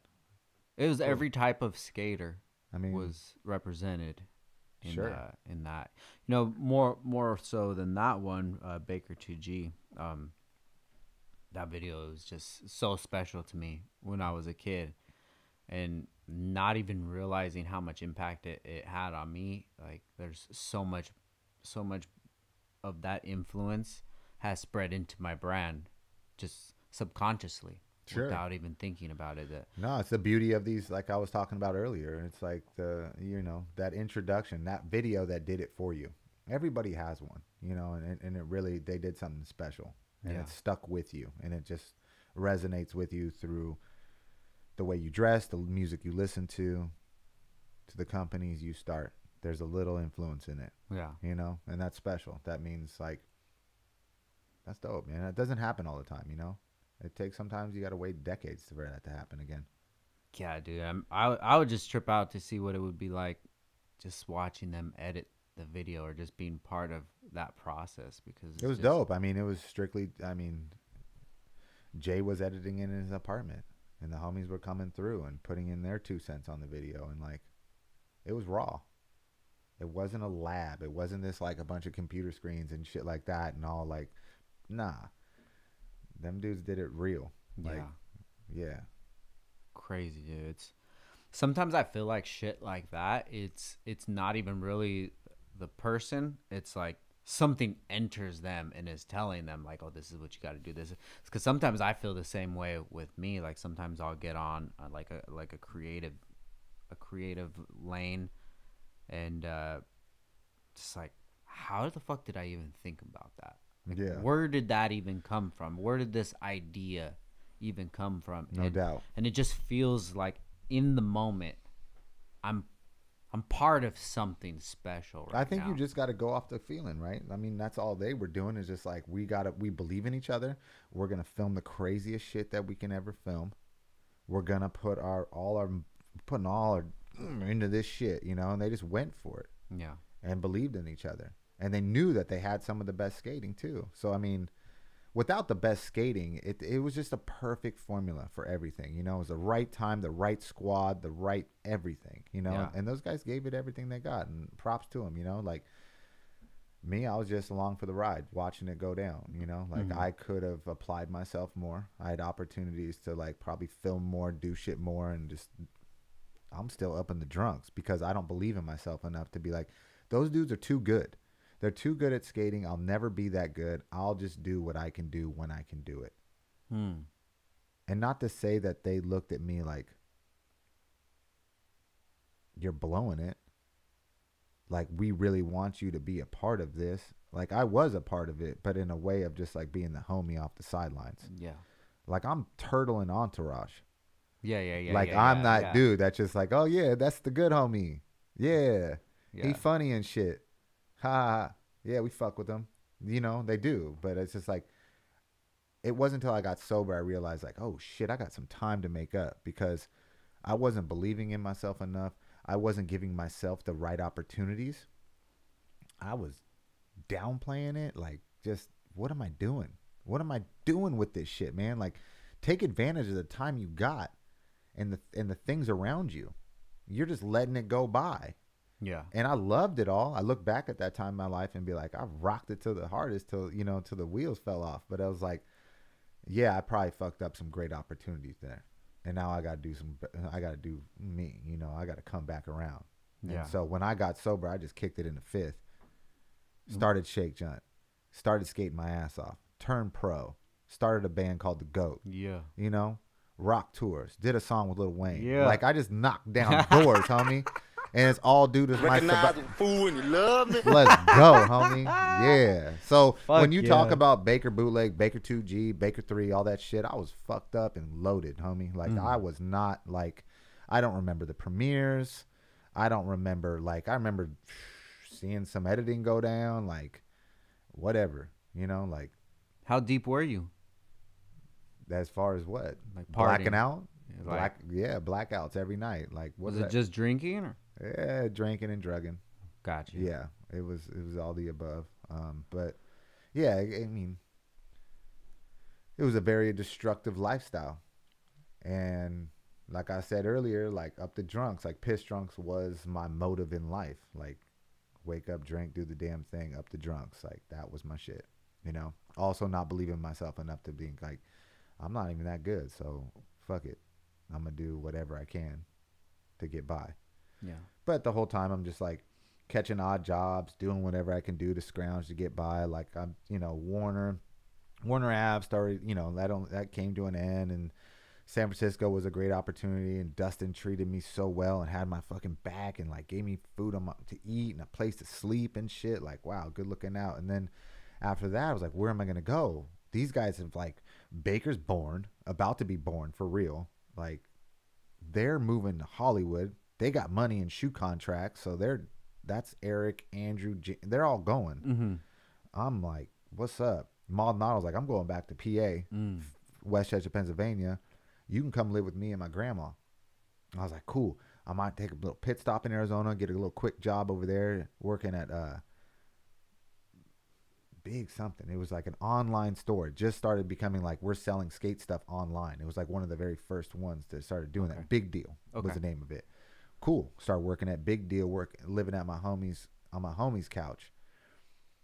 Saved a bunch of money. Boom, got enough money. Let me go move out to Pennsylvania now. Now I'm living with Mike and his grandma. Rest in peace. And so that was a great opportunity just for me to go do that, Then Nocturnal starts in Philadelphia. Kerry Getz opens up a skate shop called Nocturnal on 3rd and South.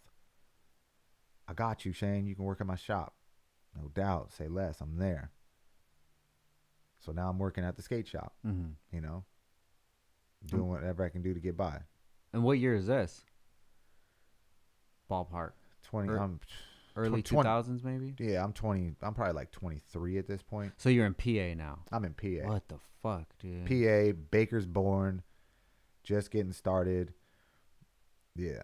Are you even getting any word of, like, what's going down? Like, how are you keeping in touch with what's going down with the Baker guys?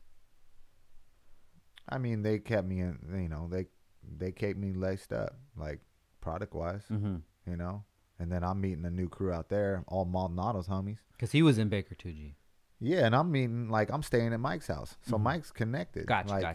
He's pro as fuck for that company. Plus, he's like, Baker's about to be born, so he's got to hold tight until that does happen, because he has already quit Toy Machine. I think he had a small stint at World Industries, and that was just to, like, probably, like, let me get a little bit of change until this Baker thing borns. So then Baker's born. Mike's riding for that. And then I'm in PA working at Nocturnal, staying at Mike's crib. Dude, that's crazy. Just making all those trips around like different parts of the country, like from Long Beach to Arizona. That's like a culture shock. Yeah, and then going up the coast, right? I'm San Diego to Huntington to San Francisco, PA, back to Arizona, then to PA, chilling in PA, watching this shit all get born, doing its thing, holding down odd jobs. Not odd. I mean, Nocturnal was a blessing, man. That Knock Boys represent. Like, yeah, that was sick. Thank you, Kerry Getz, for giving me the opportunity. You know, a lot of people gave me opportunities to have a shop, working at shops or working at their distributions and stuff, man. So, like I said, man, I've been just kind of like getting by the best I can while doing the thing that I do love, which is skating, you know? Yeah. But I was partying my ass off doing that the whole time. So I wasn't really applying myself in a direction of like, what is it that you want to do? What is it? You want to start a company? You want to turn pro? What is it? No, you just like getting wasted and chilling and skating, right? You never had anybody bring this to your attention? Like, bro, you slipping. Yeah. No. That's crazy because there's always... Because it kind of looks like I've got my shit together, right? Yeah. Oh, he got a job. Or he's sleeping on that dude's couch. He's good. Yeah, it's not... Yeah. I don't know. Like, but, yeah. Yeah, there's always that guy that's around. And you're like, oh, yeah, I fuck with that dude. But yeah, you're not really concerned about what they got going on. Because, yeah, they got a whip. They got a couch to sleep on. Yeah. They got a job. Like. But then Bootleg was born. So there was a Baker Summer Tour that came through. And they're like, all right, we're going to pick you up. And I met Trainwreck was riding for Zero at the time. And he was in Philly. Gets to kick it, like, hanging out with him. I was like, just stay. You know? Kick it. Baker can come through. Leave the Zero trip. Come on, Baker trip. Boom. We on it. They come through Philly. They pick up me and Trainwreck. Now we're on this Baker tour. Bootleg's about to be born. What should we call it? What should we call it? It's not even called Bootleg yet. It's like, Shane, we want you to be the team manager of this new company. So at this time, Baker Bootleg is splitting. No. This was before even that. Baker Bootleg's just a video. Got you. There's no company called Bootleg. Okay. It's just Baker Bootleg, the video, right? Then you got Baker 2G. Yeah. Right? Baker's born, right? Baker Skateboards. Now, oh shit, what are we doing? Let's start another company. What should we call it? A couple names are being thrown around. They're like, Shane, what do you want to call it? We got some ideas. Who should ride for it? Trainwreck should ride for it. Cool. Who else? Alyssa Steamer. All right, my friend's Pete Eldridge. I rode for Stereo with. He rides for Zoo, but maybe he's down to quit Zoo York to come ride for Bootleg. You know, Anthony Mosley. Brian Michaud, he's from Pittsburgh. Like, let's see this way we can have with this, you know. Company's born called Bootleg, and that's Jay Strickland. That's Jay Strickland. Okay. Yeah, I'm team manager. I'm like, all right, I'm living in Philly. What does a team manager do? What am I supposed to do? I don't know what the team manager does. I don't know how to do this job. Well, we gotta get an apartment out in Hollywood. Come on, come. So now I'm flying back into LA, setting up this apartment with Bootleg's money. People living in this apartment is going to be me, Trainwreck, Brian Michaud, Anthony Mosley.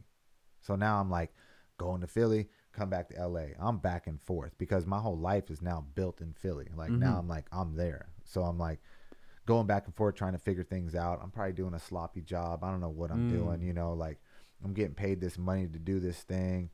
Kind of getting yelled at, like, you suck, like you don't know what you're doing, like kind of just slipping and like just partying and bullshit. And so I don't know, I tried to do the best job I thought I could do, but obviously looking back, like, man, you sucked. And so that ends. Like, I'm no longer the team manager. This guy, Mark Brandstetter, plain and damn, he's a great friend, great filmer out in Philly. Filmed a ton of stuff with Kerry, Mike, Pete. Film those dudes. He takes on the position now. So he's now what I was. Plus, he's also the filmer. Much better fit, right? You got a filmer, you got a team manager, you got somebody that's probably knowing what they're doing. All in one. I might felt a little bit away, like, damn, this is the homie. Like, I feel like I don't know, like the kind of, what the fuck just happened, you know? Yeah. But I'm lost, man. Like, what am I doing? So that's kind of around the time where I get an intervention. Family and girlfriend at the time sit me down and go, hey, it's either you go to rehab or we're out of your life. And I was like, damn, what am I going to do? I don't want to do this. I'll do it for you guys. Night before going in rehab, I'm like, all right, just getting loaded. Like, all right, I'm going to go to Arizona. And like, I get like so close to just dipping the night before. Don't do it. End up going to rehab. And then they had me in there for 90 days. And that's when shit got weird. That's when shit changed. My mind changed. I changed. Something happened. I remember making one phone call before I went and was like, Eric, you know, this shit happened to me, intervention. They want me to go to rehab. I don't know, man. He's like, good. You need to. And I was like, I kind of needed that one little push from somebody so close to me. Yeah. That wasn't my family or my girl at the time. And I think that little thing helped me go, okay, maybe I do need this shit, you know? Yeah. Or at least let me try it. Fuck it. So I tried it and it stuck. Wow. Yeah. First time stuck. Never had a relapse yet. Wow. Congratulations, bro. Thank you, man. Been sober 15 years now. August 29th, 2006 is when I got sober. That's amazing, dude. That's huge. Yeah. So before you had the intervention, can you remember anything that just piled up that made everybody say like, yo, we got to do this. This was the last thing. I think for my family, what they saw was something that no parent wants to see their kid do, which is destroy their house and like try to kill themselves in front of them, you know, like trying to like slice their wrists and like just, it was ugly. And so I think for them seeing that, like we went on some family vacation. I came back and was just staying at their house that night and just like blackout wasted. And so they were the ones that, and it was good because I think if that were to happen anywhere else with friends, and like they wouldn't know what to do. They wouldn't have been like, yo, you need to go to rehab or let's call up a rehabilitation center and help you get sober. Like, no, they just like any other time. That was crazy last night. You kind of were on one. Really? What'd I do? You did this, that, and the third. You see the broken mirrors and windows and all this shit. You did all this shit. Hurricane Shane came out to play. Oh, man, my bad. I fucked up. Let me get 3 days sober. You know, do my little 3-day fucking off the bullshit and then come right back to it, swinging again. Yeah. Thinking I can mix cocaine and fucking alcohol and I got the remedy, pop it with some pills and smoke some blunts and like do some other shit on the side. I'm good. You got it figured out. Yeah, I don't got shit figured out, you know? So everything happens for a reason. Shit happened with my fam. Girlfriend at the time, she saw all that shit firsthand for the longest time. So she already knew, you know? So that was just like a blessing in disguise. Do you feel like it was just the lifestyle that you chose, or was there something a little deeper that made you go down that path? Both, for sure. The lifestyle I chose, I mean, Piss Drunks was born, Up in the Drunks, insecurities of not thinking I was good enough to be even in the place I'm at. Like, where, you know, why am I here? All these guys, like, think of all the people I'm around that, like, were living out their dreams. We all started somewhere at the same timeline, and now all of them are like getting interviews, getting contracts, going pro, and I'm just like still that same person. But there was always great opportunities coming for me. There was people like Jay Strickland that gave me an opportunity to be a team manager for a brand new brand, like, and then I could help pick the team, come up with a name, come up with slogans, like. Man, that's huge. Like, you were a part of that. Like, and you fucked up. I fucked that up, you know? And then, like, then there was, like, people like Kerry Getz gave me a job, or, like, Todd Swink giving me an opportunity at Tumieto, or John Ferretti at Zimbabwe from back in the day that really gave me that shot, you know? Like, there's been so many people. But then the biggest opportunity I ever had, which was Eric, Andrew, Jim, Baker Boys Distribution. I'm sober now. I got a company called Shake Junt. Can I get into the building? Can I bring my company? This new company that barely even has legs, can I bring it in here? Yeah. I'm not even a year sober. So they don't know. My relapse game might be right around the corner. So they're like, all right. And at this That was the opportunity I wasn't going to fuck up. Yeah. And at this time, if I'm not mistaken, some of the other guys were sober as well, right? Yeah, because Jim and Andrew got sober first. Yeah. You know? Eric down the line. But like, yeah, those two were rocking. So they had their head on straight, you know? I mean, Baker 3, that's all Andrew. Yeah. You know? If you look at that part that Andrew put out in Baker 3, it's like fucking 6 minutes long of just heat. Because he's sober going crazy. Yeah. Yeah, it's nuts. Greco too, you know? So let's get back to when you were at the rehab. Is there anything that you can pinpoint that helped out? Maybe any conversations that you would have over there, or any? I'm not sure what it is. If there's steps that you have to take, or what is the day-to-day life for the 90 days? What are the things that you do?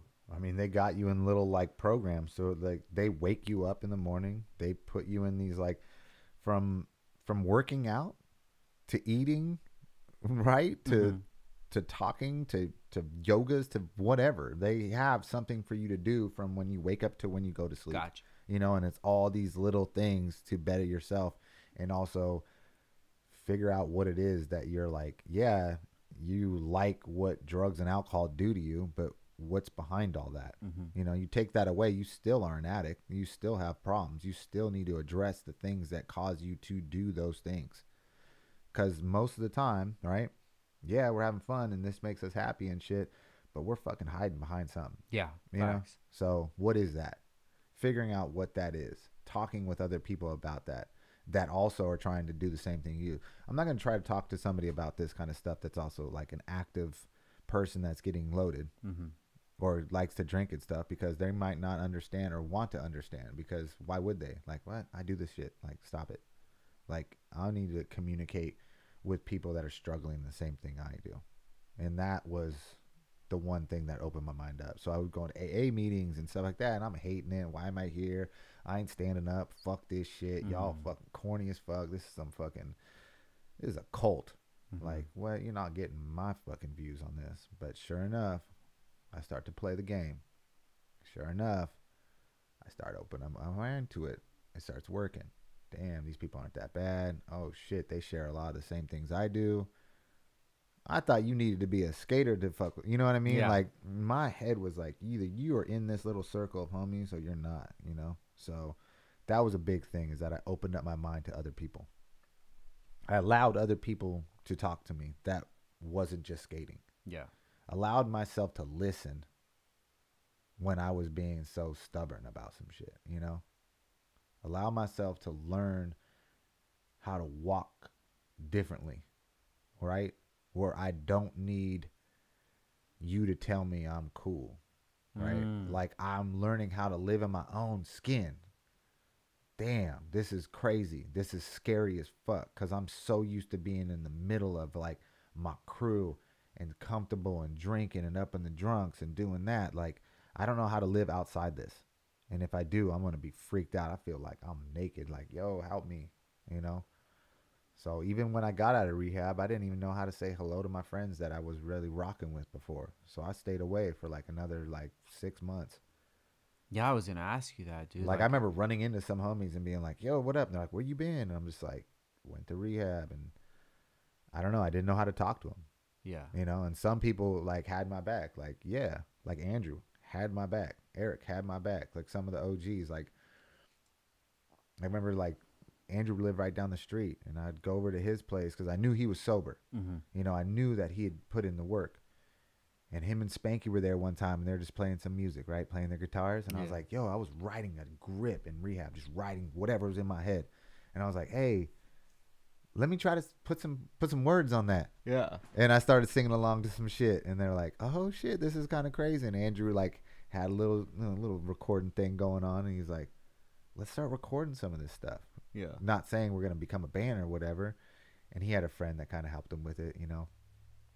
And sure enough, it just was like, became a thing, right?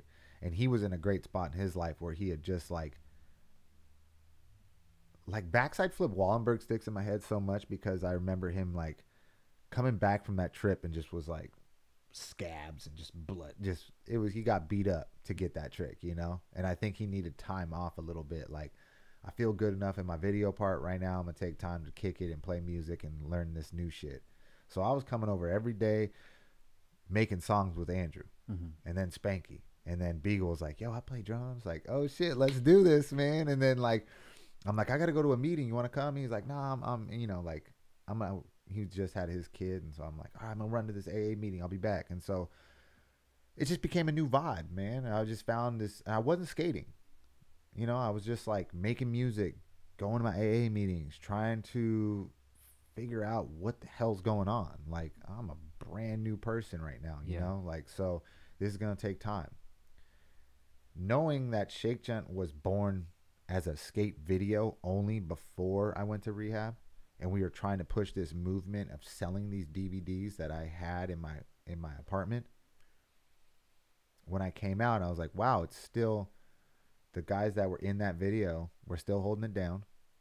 There was still like Shake Junt in the streets. I was like, damn, it's still popping. Like, yo, maybe we do have something here. Maybe I do have a company here. Maybe I can build something off this. Well, let's go to the first video. How did that even come up? So I pick up a video camera. I'm not skating that much, you know. I'm now living in Hollywood. Okay. I'm back. I'm living in Hollywood. Start just filming people that I know that are close to me, Arizona heads, people that I kind of fuck with. Because I'm just seeing like Baker taking off, doing their thing, and Pitch Drunks, and I'm like, you know what? I kind of want to do my own thing. You know, like, I know some guys that are pretty good at skating that I want to give them a shot. People like Ryan Too Tight Thomas, Randall Wilson, John Flip Colbert. You know, like, I want to give these guys a shot. And so I started dedicating it to them. Like, all right, I'm going to film with them. Beagle being the Baker filmer, but also was like down to like kick back whatever footage wasn't being used. Antoine Dixon at the time was like, yo, I want to give some footage to this stuff. And this is Twan before people even knew Twan, you know? Like, so there was a bunch of kids that people really didn't know about that were going to be in this video. But then the biggest piece, a part of that video, was when Andrew and Beagle were like, hey, we just got a bunch of leftover footage from Baker 2G. You want it? We'll put a little Baker section in the middle of your video. So this was just a collab video. And I was like, the video was called Shake Junt, and it was supposed to be just these guys that I knew. Got you. Right? Majority of them from Arizona or Reno, Nevada. Okay. Right? Then they came along with this Baker section. I was like, no way. Let me put that together, and I'll put that in the middle of the video. And so the video is called Shake Junt. It's not a collab. It's just like, these are our friends Baker as well as this. So that kind of helped the video as well sell, right? There's a Baker logo on the cover they allowed me to put on it. It's got the Baker guys in it. This is going to help the kids that have full parts sell this video.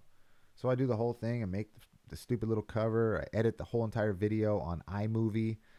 I was filming it on a digital 8 camera. Yeah. Beagle filmed like 75% of it anyways. Beagle has a full part in there. And I was like, damn, this is it. We got our little video. Eric's ex-wife at the time was like, she had a magazine she was doing, a little zine. And so she had this big party she was doing to like blow up her zine. And she's like, hey, why don't you premiere your video for the first time at my party? And I was like, bet, let's do this shit. And I was getting loaded. I got kicked out of my own premiere. Like, yeah, man, it was terrible. But yeah, so there was that. And then I remember like getting all the DVDs and then like ironing on Shake Junt logos on t-shirts and stuff, and like making stickers out of my I bought a printer and I'm doing paper stickers and cutting them. And I was like, we had all the homies that were in the video helping. Like, they were cutting stickers, they were ironing on the shirts. Like, everybody that was in the video was playing a part in helping the movement. Yeah. You know, and I'm just like, get a little money, just like, oh shit, I'm gonna buy a fucking laptop, and you know, I gotta learn how to edit. And so I'm like, fuck, iMovie, I don't know anything else, so I'm just edit this whole shit on iMovie. Buy these DVDs, put them in my car, start hustling them, calling up shops that I know. I'm like, yo, what's up? Like, Baker's Dozen, like, I'll come to, let me go into your shop, I'll do a premiere. Go to Arizona. That's where I'm like, I got roots in Arizona. Cowtown Skate Shop. Have me in the alley. The newspaper comes. They put us on the cover of the newspaper. Like, these kids called Shake Junt have a skateboard premiere in the alley, dude. And it was sick, man. It was good times. And still at this time, you felt like you still didn't have the confidence to do something? Even I had the confidence in, like, building that. You know, so that felt good. And I was like, that was like, it felt like it was mine and ours. Like, it was like the new Piss Drunks. Yeah. You know, and it was a different crew. And it was just like, goes back to the formula of what Shake Junt is, giving back to the kids that might not be recognized, right? So it's like, all those kids never had, they were getting kind of flowed or whatever, but this was the video that they could call theirs, you know? And that's, I mean, that video to this day, I love it, man. It's a great video for sure. It's what started everything. But that video wasn't to inspire it to be a company. It was just a skateboard video. And then there was like, what's the next skateboard video going to be called? You guys had people inquiring about it? Well, I was asking myself too, like, what are we going to do next, you know?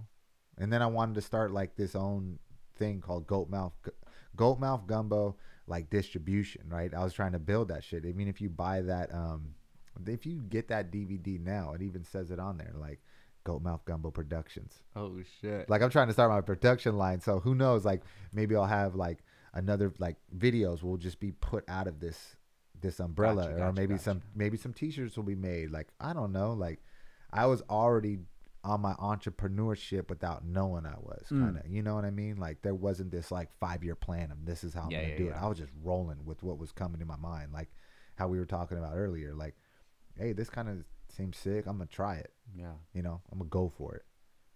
But nah, that's gonna be whack. I'm going for it. I'm trying this shit. I believe in these kids. I believe in myself enough. Like, fuck it. Where does the name Goat Mouth Gumbo come from? My homie used to be like goat foot all the time, because I used to get so loaded and I'd pass out, whatever, socks on my feet, wake up the next day, and like, I think the booze or whatever be seeping through the bottom of my feet or something, and they would just like glue the bottom. I couldn't get the sock off, and they would tear off the skin and shit. What and the like, fuck? He was like, yo, you got like goat feet, homie. I was like, what? And then it was just like, I don't know, being a loudmouth, always yelling and ripping and riding. So it was just like goat and then mouth and goat mouth. And then, got you. Yeah. And then I just put the gumbo on that shit. A little sprinkle on that. Yeah. That came later. Got you, dog. So, video comes out.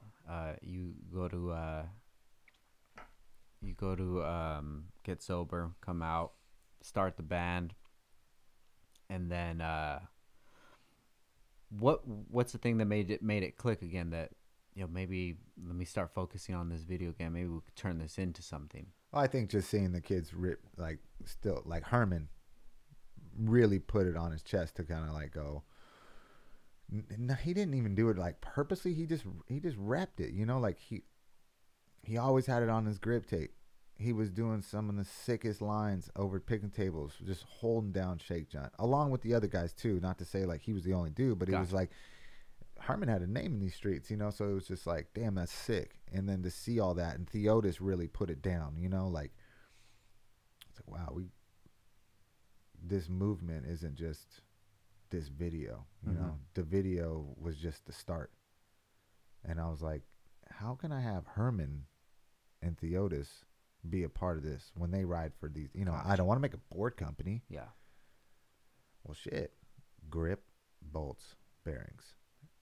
This is what needs to be made. This is what this company is going to make. And this is the company that's going to fit right in between Baker and Death Wish. Okay, let's go. How do we do this? I start knocking on people's doors that like kind of can help me with this. How do I put together like a 5-year plan? Like, what is that 5-year plan? Where's my goal behind this company? And so now I'm thinking like a real business person. I'm really like, because I got to pitch this to these guys. Even though they're like my best friends, I got to prove to them that I have a business plan that can last more than just a video. And then it's going to have, you know, and that way I'm like, hey, you know, the guys on Baker can ride for this company. The guys from Death Wish. And it'll be like kind of real tight like this. And then maybe the OGs that were a part of it, like the kids that were repping for Shake Junt before, you know, like they don't ride for Baker or Death Wish, but they can ride for this. And that was it. There we go. I'm like, bearings, bolts, grip tape. What was the first product drop that you had? It was these T-shirts. We were on a tour, and I think I was at Tampa spot, and yeah, skate park at Tampa. We were chilling there doing a demo, and the box came. It was all the Shake Junt T-shirts. Yeah. I was like, no way. And I think somebody has a photo. I just laid them all out in the back of their warehouse or whatever. And I'm just laying on all the T-shirts and shit. I was like, damn, this is happening. You know, like stickers, of course, but I think the T-shirt, that big box logo, had the Shake Junt and "What's Up Haters" on the back, pretty big, and that was it. That was like my first real like product. How big was the first batch that you got? I don't know. I mean, it was out of their distribution, so they were doing the buying and housing. So, Okay. you know, like I wasn't buying the product at that point. I'm in the building, so that's out of that percentage, you know? Uh-huh. And that was through Baker Boys. Yeah. When did the company actually start? So me and Beagle talk about this. I'm like, 06 is when I got sober. Okay. But he's like, 05 is when the video came out. 2005 is when Shake Junt video came out. Shake Junt video came out, but Shake Junt really wasn't a company at that time, yeah. you know? So when the company became a brand and started selling merchandise, close to, 2007, 2009. I mean, we're creeping up on 15 years. Damn, dude. You know? That's awesome. Yeah. So when you started the brand at that time, what was what did your life consist of? Was it just the brand? Were you still doing stuff with your band? Were you skating still? So Did your friend group change? the friend group always stayed the same. Some people just not as much, you know, because they rode for Shake Junt now. You know, like I'm still like in the mix with everything with skating. So Meaning because your lifestyle has changed, has that changed the people around you? for sure. So I'm figuring out how to live being a sober person. At the same time, I'm like now starting a company. So I'm learning how to do that like off the fly. And I found my love for skating again. And so now I'm starting to skate again like a madman. Like, oh, I love this shit. Meanwhile, I'm making song after song with the GOAT and the occasional others. Now, who's the actual members of the band? Reynolds, Spanky, Beagle, Atiba. And then you. And you're the singer. Yeah, Got you. yeah. Love that shit. Yeah. So, yeah, that's happening. So we're making music. I got a company going, and I'm skating. Yeah. You know, I'm just like, wow, this is all happening right now. You know? Baker Boys Distribution's just getting born, and right now it's only Death Wish and Shake Junt. Okay. Baker's still in Blitz. It hasn't yet. They're figuring shit out. Got you. They're figuring it out to get them over. So Now, where is Baker Boys at this time? the North Hollywood. Okay. Yeah. Not at the same place it is now. No. So that's all cracking. Mhm. So I'm with that. Then they're starting to work on a video called Baker Has a Death Wish. Let's introduce Death Wish. Let's merge the companies. Let's do a video called Baker Has a Death Wish. I'm filming for it. I'm going for it. This is my shot. This is like, you didn't do nothing for Baker Bootleg. You didn't do nothing during the Tomieto days. You didn't do nothing for 2G, Baker 3. Like, you didn't. This is it. Like, the fact you have an opportunity this time, go for it. I give it everything I got. But I suck. Like, I'm just like learning how to skate again at this point. And then in the process towards the end, I'm starting to get my shit together. I break my kneecap. Oh, shit. Boom! Put that thing in pieces. How'd that happen? It was last day filming for the video. It's weird how you remember details when it's just like that, right? So it was last day filming for the video. Try to go to this table spot first. Rain comes, can't skate it. Let's go back to the Baker house, chill out. Rain ends. Cool, let's go back to this this 9-stair rail. Has a very short run up. And I just know my ollies are off right now. It's like, what's going on? Try to warm up. The goal was to get a no-slide big spin down the rail. Ollie goes bad. Completely missed my pop. and instead of sacking the rail, I dodged the sack and put my heel back to my butt and hit my, so like, yeah, missed the sack, knee to the concrete. So it's like a 9-stair drop to my kneecap. Just here. Oh. And to hit that, I mean, your kneecap is like so small. Yeah. It really is. So to hit it on a sweet spot, it's like, it's hard to do. Fuck. And then I knew it was done, man. It looked like one of the pieces was in my shin, the other one was up my thigh, and I was like, dude, this is really fucking broken. And like, Herm was there, and he had my back. I think his mom or something at the time had gone through something similar, and he's like, you good, hold on, like, can you make it to the van? And like, they tried to put me on a skateboard to like push me, and I was like, bro, we can't even do that. So paramedics come. They try to inflate the fucking cast around it to get me in the back of the thing. The thing doesn't work. It was a whole fucking, it sucked. But yeah, now I'm laid up, right? Laid up, can't skate, newly sober. Yeah. Got to take pain meds. Girlfriend at the time. Hold these things. Mm-hmm. When it says I can take it, that's when you let me take it. You hide this shit from me. I'm having AA meetings at my house. People are coming to my house. Like, oh, like the other people in the group? Like people that I know and shit, you know, Okay. like it's not like 100 people. I got like 6 people like, hey, come to my crib. We're going to bring the AA meeting to you. Mm-hmm. Cool. Because this is a moment where I can relapse. That's some good people, man. Oh, straight up. Oh, Wow. for sure. Yeah. And so that was a tough time getting through it. Like, because I got this new company born. I got, I found love for skating again. I'm doing this. And then it's just like, fuck, man. Andrew comes in my crib with the video edited. And he's like, dude, you got to check this out. It's not out yet, but I want you to see this. And this is Baker Has a Death Wish. Yeah. Okay. And he has shows a little premiere to me. I'm laid up, like fucking busted knee. I was like, damn, I got a full part. Wow. And it's like, the skating sucks, but it was just like, it meant so much to me. Like to have my name come up in a full part. And I was like, damn, dude, there it is. Like you put in work, this is what you got out of it. Like Andrew was like, yeah, dude, like you killed it. You did your thing, man. Like, I think it's great.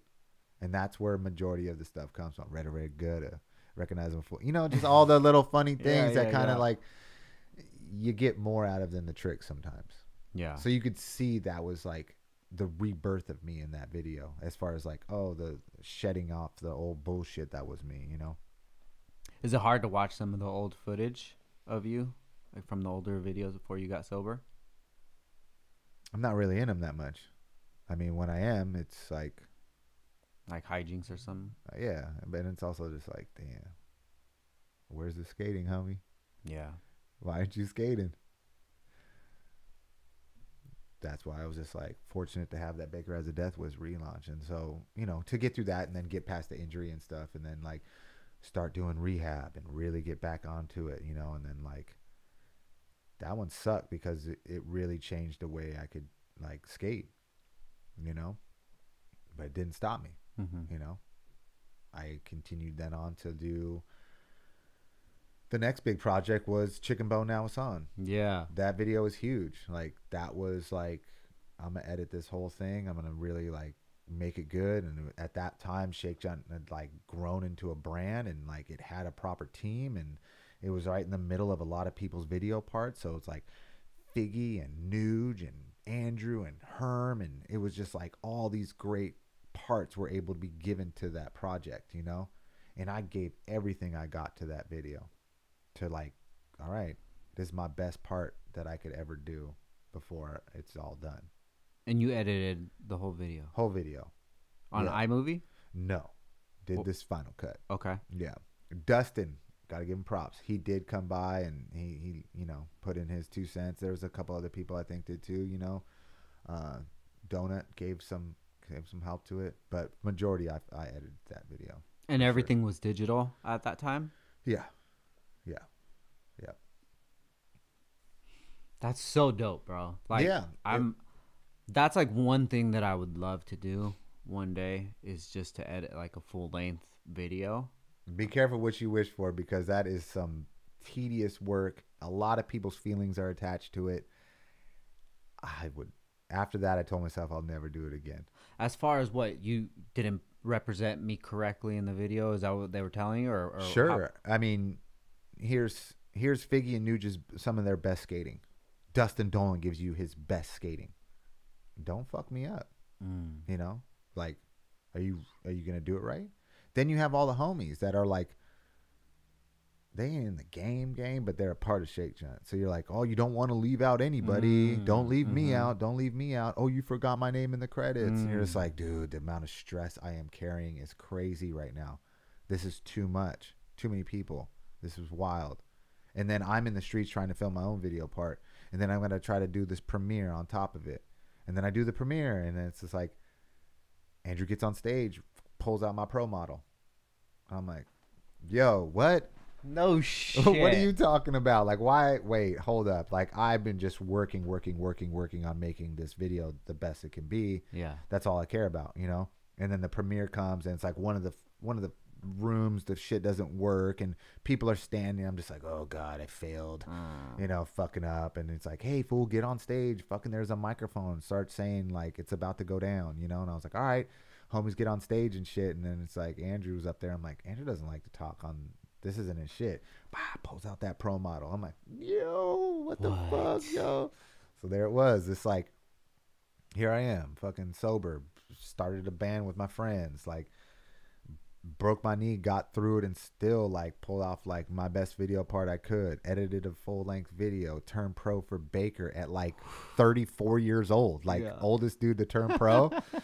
Fuck, what? Like, did that, check, you know? So it's like all these things are happening and I'm like, wow, sobriety. Yeah. Keep doing it. Keep doing it. As much as it gets hard, some days are hard, some days are easy, but stay on the path and good things will come. Yeah. But you gotta put one foot in front of the other and do the work. It doesn't just happen because you're sober. Do the work, motherfucker. Do the work, what's in front of you. Do the work mentally. Give back to others. Treat others the way you want to be treated.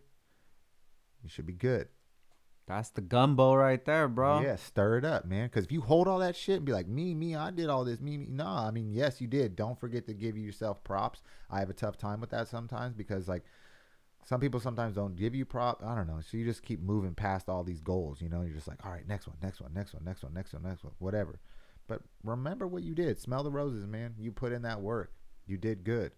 Then give back to the next person. Show them what you did, you know? Give them an opportunity if you can. Sometimes when you come out with something, do you have a certain expectation for it internally? And if it doesn't meet that it kind of like puts you down? And you come out with I think I already have something like that. I already have a tough time with putting myself down, regardless. I think I do that. Just in general. I think that's some of the formula of me getting wasted back when, you know, like I'm not good enough, I suck, poor me type dumb shit, you know, and so there comes with that. And then plus I've been in the mix with some of the greats and my skating doesn't even come close to some of them. So it's like, why the fuck am I in this video with you? Yeah. Why am I here? What is this all about? Self-doubt, all this shit. And it's just like, man, just have fun, do you, and be the best you can be, man. And it's like, they fuck with you, so fuck with, like, stop tripping. Yeah. Why you tripping? You know? Yeah. Because all these haters want to hate. You suck. Do another no slide, fool. No slide, no slide, no slide, no slide. Yeah. Like, man, I'm going to do me, man. Fuck y'all. Like, but, I feel you. Yeah. Damn, bro, I feel that same exact stuff, dude. And I think it's called, like, imposter syndrome or something like that, where you just don't feel like. Don't stuff it. Talk to somebody about it, you know, because that shit can get, you know, and then you blow up on the wrong person or you do something drastic or whatever, you know, just like talk to a real one out there, someone you trust if you're going through some shit, you know, always. That's kind of the hard thing with, you know, our generation is that was never looked at as something that you should do. It was always you tough up, be man up, stop being a bitch, you know, and it's just like, honestly, when I started the podcast, that really helped me, you know, get my ideas and get my thoughts out and my insecurities out. And it feels good, dude. It feels good to talk about it. And then, you know, hear other people talk about it. And you're just like, wow, I'm not alone in this. Like other people feel like, no matter how successful that they are, Yeah, they still have that sort of feeling inside of them, and it's really comforting sometimes. for sure. I think everybody needs to hear it every now and then, man. You're not like Iron Man or something. Yeah, you know? but yeah, no, it is definitely good. And we're all trying to talk learn about to it. be better at who we are and what we are. You know, what we can do. Yeah, You know. I say it's like one of those old school EQs, bro. You're just every day, just dialing it in, Just tweaking it. just tweaking. You know, some days are tougher than others, man. Yeah, Yeah. But that Chicken Bone Nowison video was like a huge moment in my life. Not only just because I turned pro, but I edited that video and tried my hardest to like put the best video part I could put out, you know? So it was like everything I fucked up in the past, it was like that was roll right in there, and it paid off with a pro model, and I was like, wow, that's crazy, nuts. dude. I That's got so to do that. awesome. It's like second life type shit. I love it. Yeah, man. Now I got to hear about this one. How did you get in touch? How did you click up with Lil Wayne, dude? He reached out to me. Really? Yeah, that was wild. I was living by myself at the time, and just before I'm about to go to bed, I get this phone call from I think his manager. How they got my phone number, I don't know. You've never met him or talked to him or anything? No. No. Oh my But God. he's getting into skating at this time. Gotcha. This is about the truck fit time. A little before. Okay. A little before.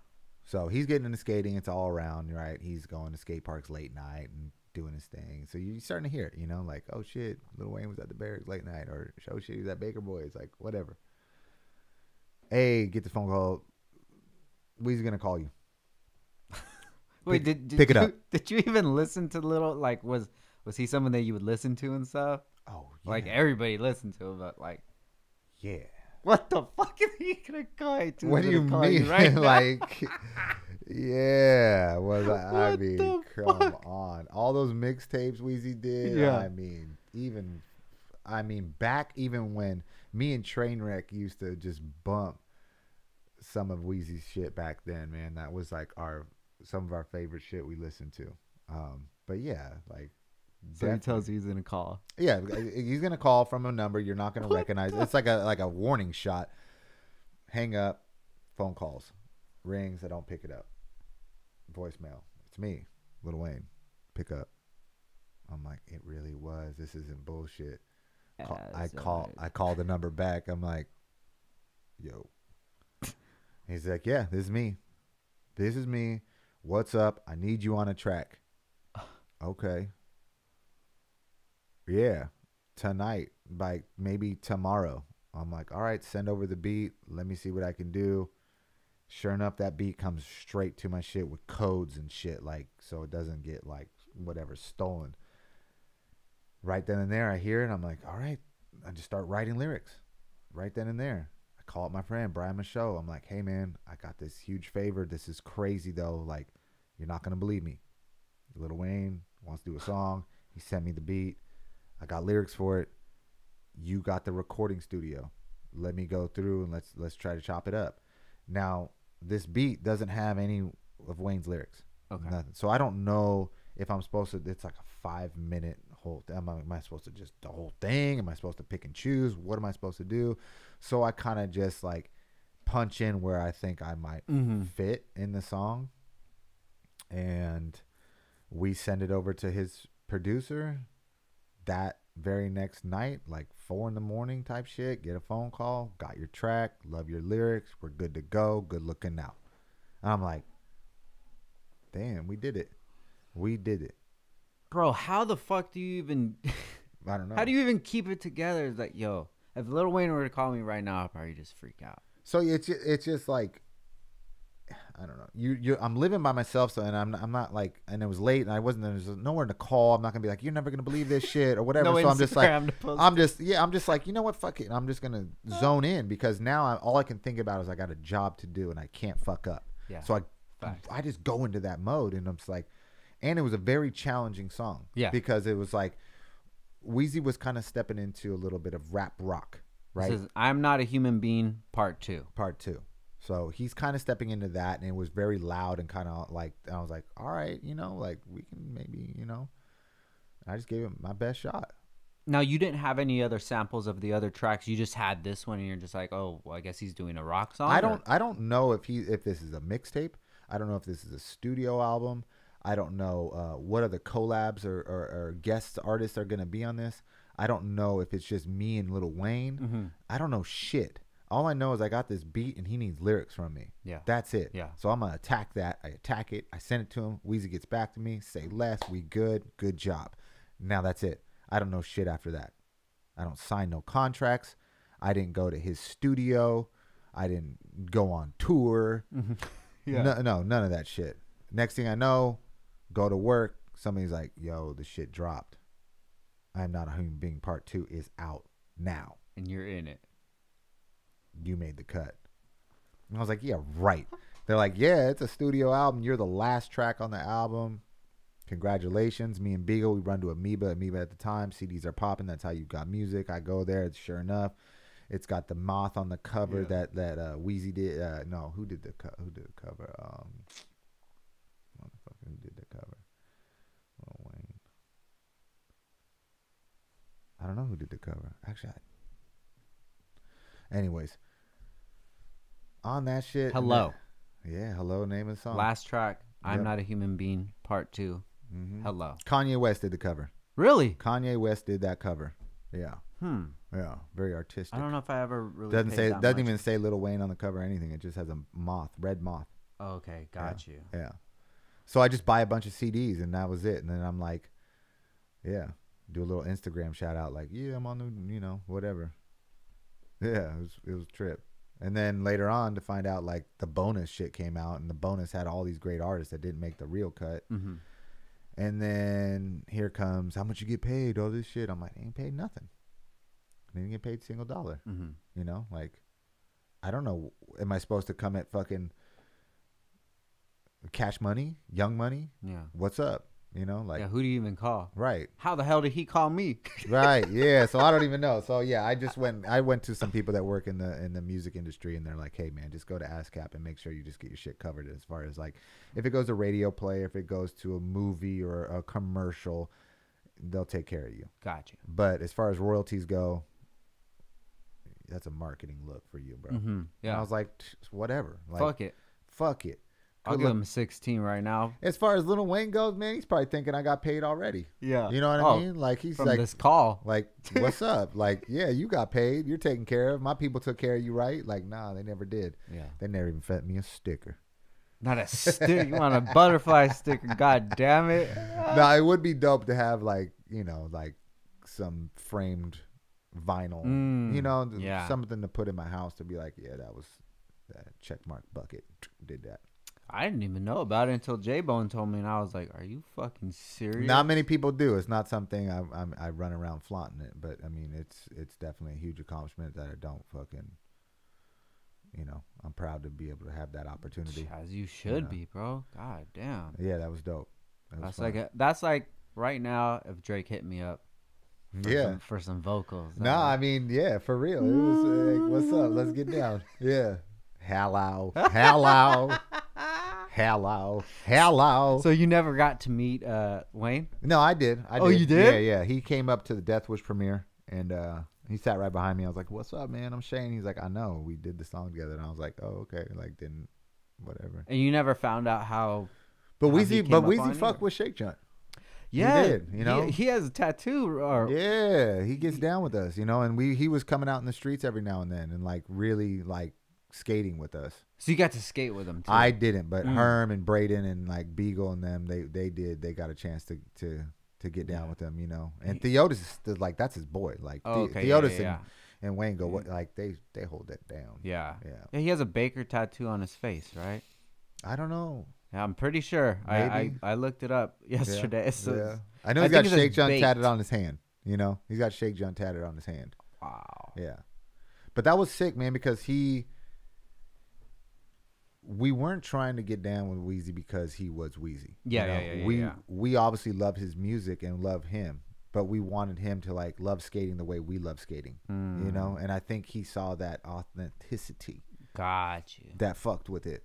So the way he got down with us was just natural as a new friend coming in, you know, like, yeah, come meet us at the spot, come skate, you know, like. Yeah, I feel you, because on our side of things, on the car side of things, like if somebody comes in that has any accolades from outside of the community, they're just accepted wholeheartedly, and you know, the attention turns to them. I'm like, yeah, that's cool, but we do what we do, and we are what they are in their field, in our field. So if they want to come over here, it's like, we got to see what the reasoning is. Why are you getting into cars? You know, what is it that you're doing? Exactly. And I feel like, no, these dudes are already as big as they are. Like, if they're coming into our community, they have to show some sort of respect.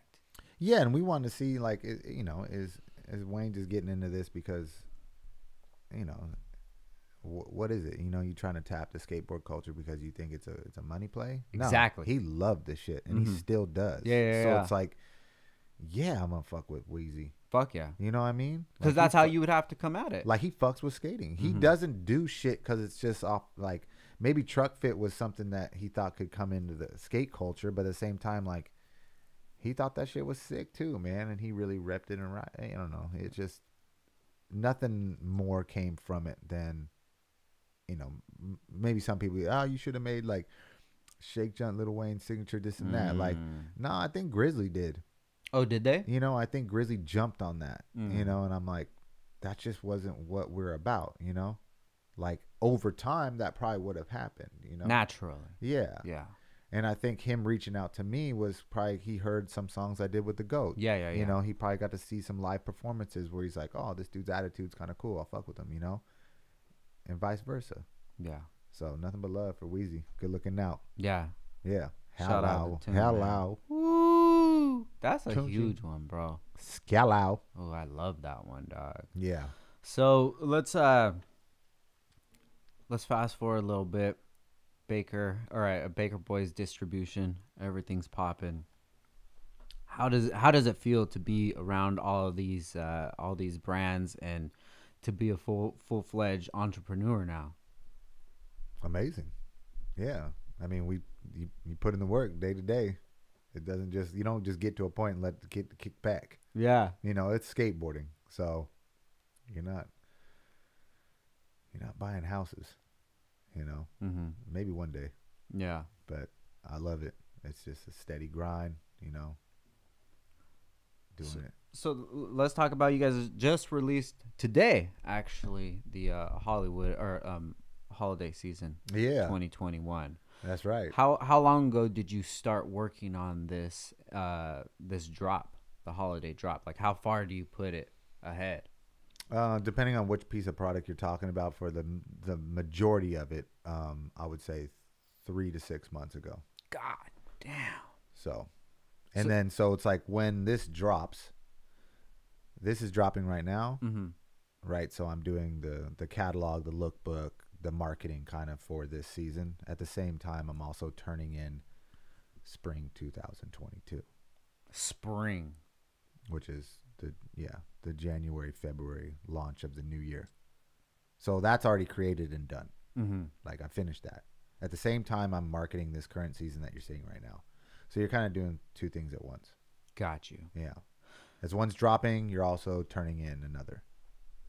So what is the natural progression of it? When do you always do something maybe 3 to 6 months before? You're always on that type of schedule? Yeah. So yeah, you're definitely like, and sometimes in cases of grip tape, I'm almost like, I'm a year done. Like, 2022 is locked in. I'm done. Like, all my grip tape that I've, like, from the pros that are getting grip tape to whatever they look, I've finished 2022.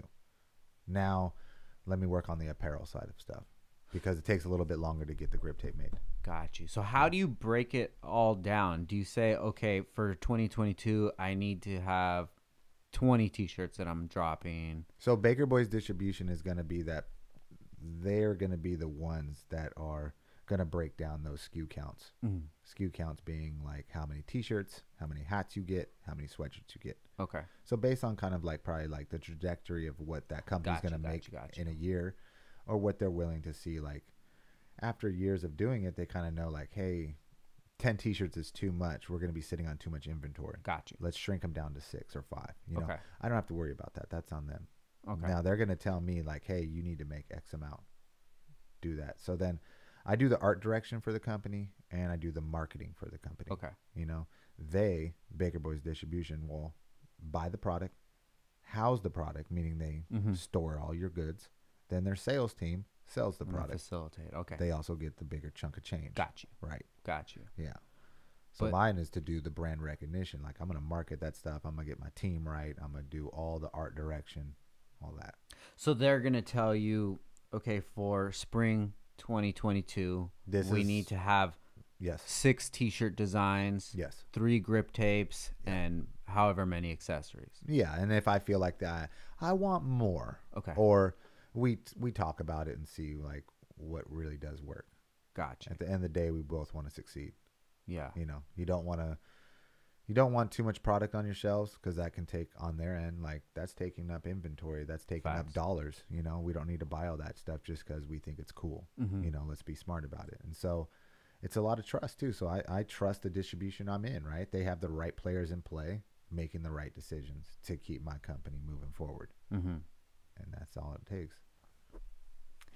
So I wonder if like starting a company from the beginning, like is maybe the first year or so, do you have to just keep creating and say, okay, well, this batch that I'm creating now, this is for that season. And then once you've already finished that, then the ball just keeps going.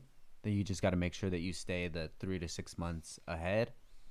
In the ball keep going, do you mean creating creating more, those like one seasons? So let's say Shake Junt starts by making 1 t-shirt. 1 t-shirt turns into 2, turns into 3. Now we're making a sweatshirt. Oh shit, it's selling. Okay, let's make a hat. Okay, and let's make this. So it's like, how much are we doing? And then, oh, we made too much. Damn it. We learned from that mistake. Let's shrink it down. Gotcha. Right. And you know, you kind of find where your good spot is, you know? Yeah. I guess I'm trying to ask because like when we come out with stuff, I'm thinking about like holiday stuff like now, you know, just like, oh, well, you probably are making here in the United States. Yeah. You probably are making a small amount of product. You probably can get it at once. You're probably only selling to people online. Yeah. So there isn't a pre-book involved. It's pretty much get the product, sell the product. Yeah. Right? Facts. And then you can get a smaller amount that way. And it's direct to consumer. So this isn't buying from this distribution, then putting a logo on it, then going to Baker Boys and then splitting the pie a couple ways, right? Baker Boys needs to make their money back plus a profit. Shake Junt needs to make some money. Now that's then sold to the store. So in your case, you're like, I don't need a distribution. I'm going straight to consumer. I'm going straight to the shop. So I can make those margins. I buy this hat for $10. I can sell it for $30, make $10. Like, you know, you're in business for yourself. Yeah. Or you're not needing that extra person. But by having a distribution, you got more legs, more arms, more everything, right? Your tentacles reach to like all countries now, you know? Yeah. You can really see a change in your brand. Yeah, I guess I would like to have something where it's a little more structured than that. Where right now I'm working on, you know, like the early 2022 drops. Like I would love to be in that train of thought, you know. But really in the car community, it's like, okay, well, we're gonna drop a T-shirt that's gonna come out for Black Friday. Black Friday's still fucking a month and a half out. I could get a shirt made and delivered to me within a week. So, but here okay. For example, let's take this shirt and let's take Black Friday as an example. Get 100 of these T-shirts made.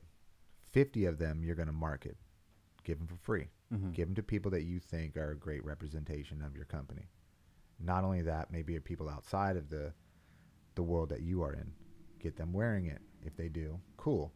Now you have this grassroots marketing aspect. Now you're getting people to wear it, you're reposting it, you're doing something to help promote this shirt way before the drop. Let's get eyes on this product way before the product launches. Okay. Can we get people talking about it? Can we people seeing it? you know, things move so fast right now. So if you just come out like, hey, new T-shirt drop today for Black Friday, and there was nothing seen a month before, and it was just then. So now your window's this small to get the attention of people. Gotcha. And once that day drops, they're on to the next video part. So it's like, let's get as much eyes as we can on that product. And then let's not try to saturate too many logos. Let's stick to one logo for at least a year or two. You know, let's get them seeing only that over and over and over and over. You see too many logos, so it's like it gets boring for you as the designer, right? But I got more ideas. I got more of this and that. Well, sure, that will maybe come into play later, but let's stick to that. What's your favorite logo out there that you buy? Like when you, whatever. Think of a company that you like to purchase from. Most likely you like just that logo, you know? Sure, they try other logos and shit, but you're like, nah, I'm with that one. Yeah. You know, and then it's like that's the one that they stick to and kind of rip and ride. So it's like kind of stick to one, get it branded out there, and get it to people that know it. You know. Yeah. You know, and slow growth is always better growth. Then you can kind of start to see what works best for you. Yeah. Maybe beanies work better than hats for you. You know, maybe your demographic likes crew neck sweatshirts instead of hoodies. You know, just figuring out as you sell these stuff. Yeah. You know, For sure. you know. With the Downstar skate portion of things, I kind of want to take that approach to it more, because I'm going after a different demographic. Still supporters of Downstar, but in the automotive community, there's a lot of ex-skaters or people that still skate nowadays. So I want to be kind of that bridge in between. No doubt. Somebody that is a car guy, but then is a skater or a skater at heart still, you know, and mix that together. But Yeah, for sure. I've just always admired brands that were able to, you know, think ahead of things. And just like you said, like, damn, I almost got 2022 already wrapped up. And dude, that takes a lot of discipline to be able to do that. Yeah, and plus you're just like, you can't see the future. Yeah. Like you don't know, like it's a gift and a curse too, right? Yeah. So you're like, okay, cool, I'm getting ahead, but you're like, I'm making product that I don't know if I'm gonna like that design 6 months from now. I might hate that in 6 months. You know, right now it feels fresh. I like it, but I don't know how many times that shit comes. Like, oh my god, I don't want that out right now. And then what do you do? You're stuck with it. Market it. Make it cool. You might not like it, but the guy next door to you might think it's dope. So that's another lesson to be learned. Is like other people like other shit, you know, and you've been seeing the same shit for 15, 20 years. Yeah. And you've been trying to like bend it and twist it and make it different to make it more exciting when the basic shit could be the dope shit. Yeah. You know, and so I don't know how many times I've tried to do different things and just look back at some of the seasons and years and be like, oh my God, it's terrible. Terrible. It's all terrible. Like, what are you doing? This is so bad. Like, but I feel like I'm starting to get a little bit of a groove going right now where my team's getting a little tighter. My vision's getting a little stronger. Yeah. Like, I don't know. It feels good. Plus, we got this new video that we finally pulled the trigger on that it's been a long time. Last video we put out was Skate Tank. And, you know, times have changed now, too. So it's not like we're selling DVDs. We're not. Full-length videos are, you know, a tough watch for kids, you know. They don't got the span to sit through 45 minutes to an hour. So we'll see how this comes out. Shrimp Blunt. Shrimp Blunt. Do you have a date or ballpark? Yeah, we're coming out February 2022, locked and loaded. And I just turned in all the products, so, I mean, it's got to come out now. Oh, shit. Yeah. So all the merchandise, wrapping up with the video, all that shit's done. We're good. Got, you know, Beagles, I got him on the editing right now. Already started editing the video. Seeing who's got, you know, enough for a full part, see who doesn't, see what montages we need to make, who needs to get more footage. It's all like, it's all happening. Yeah. Yeah, I'm excited. A lot of kids, a lot of new faces too.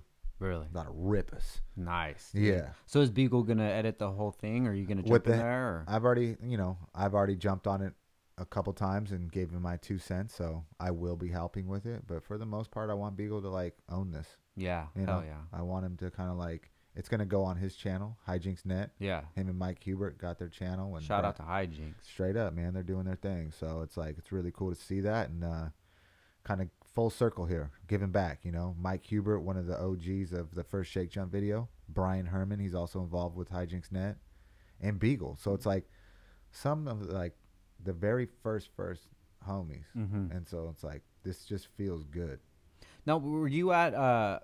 You obviously were working with Beagle when you were at Bootleg, right? Because he went to Bootleg and then split off. No, never. Beagle's been Baker forever. Oh, okay, got you. Yeah. Dude, shout out to Beagle, bro. That's a good dude. That's a good dude. Yeah, we've been ripping and riding for so long, man. Yeah. So long. Great dude, man. Yeah, we've been doing it for a long time, man. So I'm hyped. He's got a great personality, and I love how he's just stoked, bro. Like every time somebody's just trying to bust something out, like it's just, come on, man. Oh, that was it. You almost got it. No, you need a dude like that. Yeah. That's me and him, man, we got this deadly combination. We've been doing it for so long. Yeah. Yeah. He's been holding it down. Good shit, man. This is going to be a good year for you, bro. 2022 started off. We need new video. Need that, man. It's tough times right now. Yeah, definitely. A little tough. So I wanted to go over your thought process when you actually do film a part. Let's talk about the buckets. The buckets. The buckets, bro. All I can tell, hey, film as much as you can when you can. Make those decisions later. You put them in your buckets, right? What bucket you got? You got the hell yeah, I'm going to do that. Like, that's a must-use clip in a video part. Proud bucket. And you got the Instagram bucket, which also falls in line with the maybe hell no bucket. So you got the footage that's like, nah, it's not good enough. I don't really want to see the light of day at that. Or maybe I just put it in Instagram. Then you got the medium bucket, like the mediocre bucket. This thing can go into any video. I can put this to a friend's video. I got some clips left over, just maybe in the credits. I don't know. But you get it. You got your 3 buckets. You work on that, I might have a billion no slides, but one of them will be in the proper. I'm using that, and the rest I can throw away or put them in the other buckets. Yeah. I just try to get as much as I can when I can. Now, as far as the shrimp blunt, who's gonna figure out the soundtrack of it? That's me and Beagle. Yeah. Yeah. I've already given like a laundry list of songs that I want to have in the video. Yeah. And they're all over the place. Yeah. Yeah. And I think he's going to do a little mixing and matching on some of it too. Yeah. Nice. Make sure you guys check out Beagle's SoundCloud, man. He just he drops mixes on there every once in a while. Yeah. We're hoping to drop the soundtrack to this video, Shrimp Blunt. We're hoping to drop that along with it, so you can go get the soundtrack. Are you guys going to have a premiere for it? I don't know yet. Right now, I'm more concentrated on like, get these clips. Yeah. Everybody. Because we don't got a video without these clips. We'll decide about premieres and all that stuff a little bit later in the game. But now this is the whole Shake Junt team. How many people are part of it? You got about 60 people. Wow. Yeah. So we'll try to put everybody in it, and if it doesn't look like it can fit everybody, maybe it's just we'll do half the team on this one, and then we'll make another video to do that. I don't know. Like, it's tough, I don't want to put an hour-long video out. With 60 people, it's a lot, but... What is the time limit you're looking about? Jesus. I mean, if we could cut this video to 25 minutes, that'd be great. Yeah. Yeah. But, shit, if it needs to be 2 hours long, who knows? Yeah. You can count me on that. I'd be like, damn, you said 25 minutes? It's 2 hours, man. What's this? Just put out some 2 hour shit. It takes you like 5 weeks to get through it. You're Fuck like, it, bro. I got through half of it the other night. Maybe the other half later. I don't know. Shit. Fuck, this video sucks. Oh, shit. Yeah. Bonus. Maybe I'll put out one little 10-minute video. Then I'll have like deluxe, 5. It'll have 5 bonus sections. Yeah. You got to do it like the rap videos, bro. You come out with the regular one, and then a week later, come out with the deluxe. there's no rules to this shit, you know? Yeah. If it's a sweet 25-minute full length, whatever, man. Or maybe I'll put out a 10-minute video with 5 bonus fucking things to it, man. I don't know. Maybe this video they'll just never stop coming out. It'll be shrimp blunt videos for like a year. Like every month a new shrimp blunt video comes out. You're like, what the fuck? Shrimp blunt part 1, part 2, part 3, part 4. Like, y'all thought this shit was over? Like, nah. 2022, the year of the shrimp blunt. Where'd the name come from? See, you never know. This shit can never stop. It came from like shit. Like what was it? Pimp C or was it Pimp C? Talking about lathering a blunt with their shrimp. And then I think Herman and Beagle were like, let's try this shit. And there's footage of them in like an old Baker video or something, just putting like shrimp on a blunt. I'm like, dude, yeah, that's that shit. Shrimp blunt. Shrimp? Like shrimp you eat, yeah.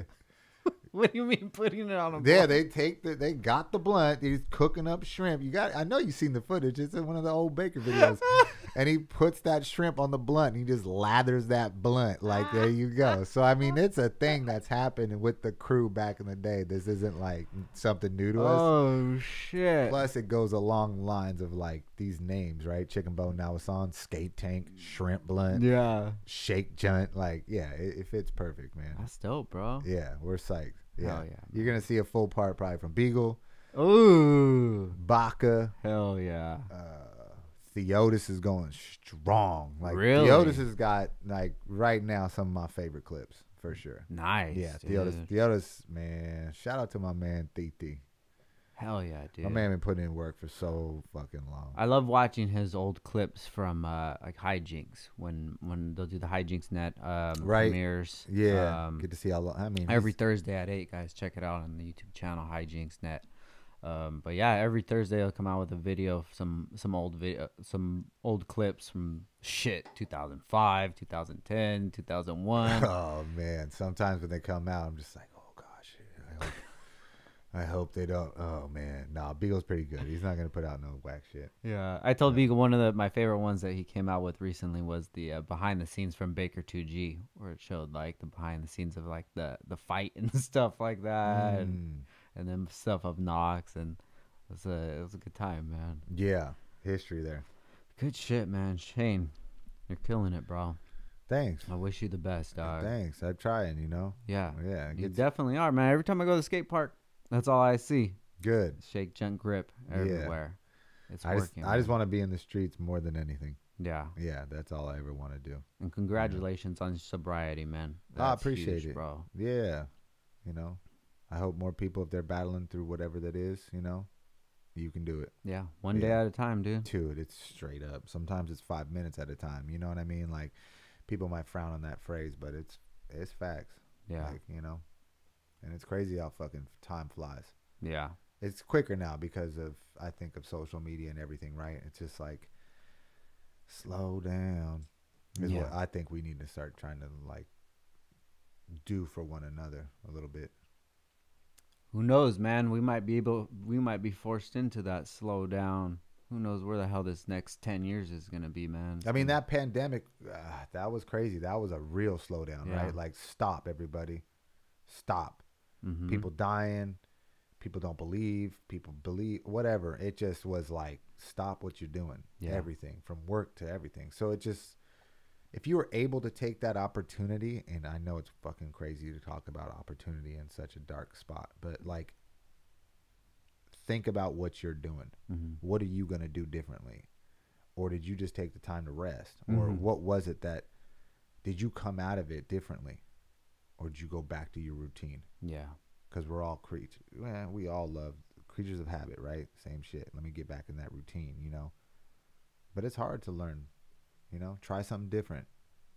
Or shit, try. Yeah. But, Try. That's one right there, bro. You're right about that. I got the free stuff. I must be on the team now, right? No, you got to keep trying. Yeah. Like, you got to keep going. Like, what's up?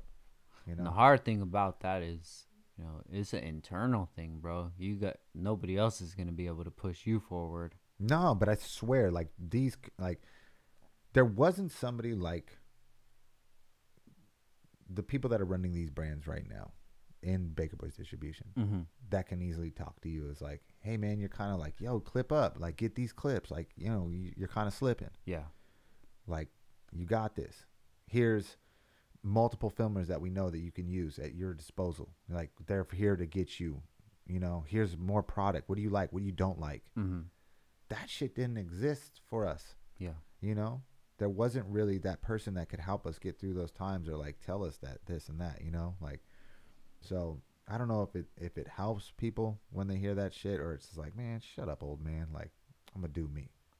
I don't know. Yeah, I guess it's just you. I mean, you know, as a business owner, you have to learn how to talk to each and every individual in the way that they'll be able to understand, because there's just so many different personalities. As long as you're doing, if you in the streets getting the clips and running the business, and that's what we kind of pride ourselves on, like, we didn't just stop skating and start running a business. Yeah. You know, like, no, we still trying to film these video parts at 44 years old. Yeah. Like, what's good? Yeah. If I could do it, you could do it. Yeah.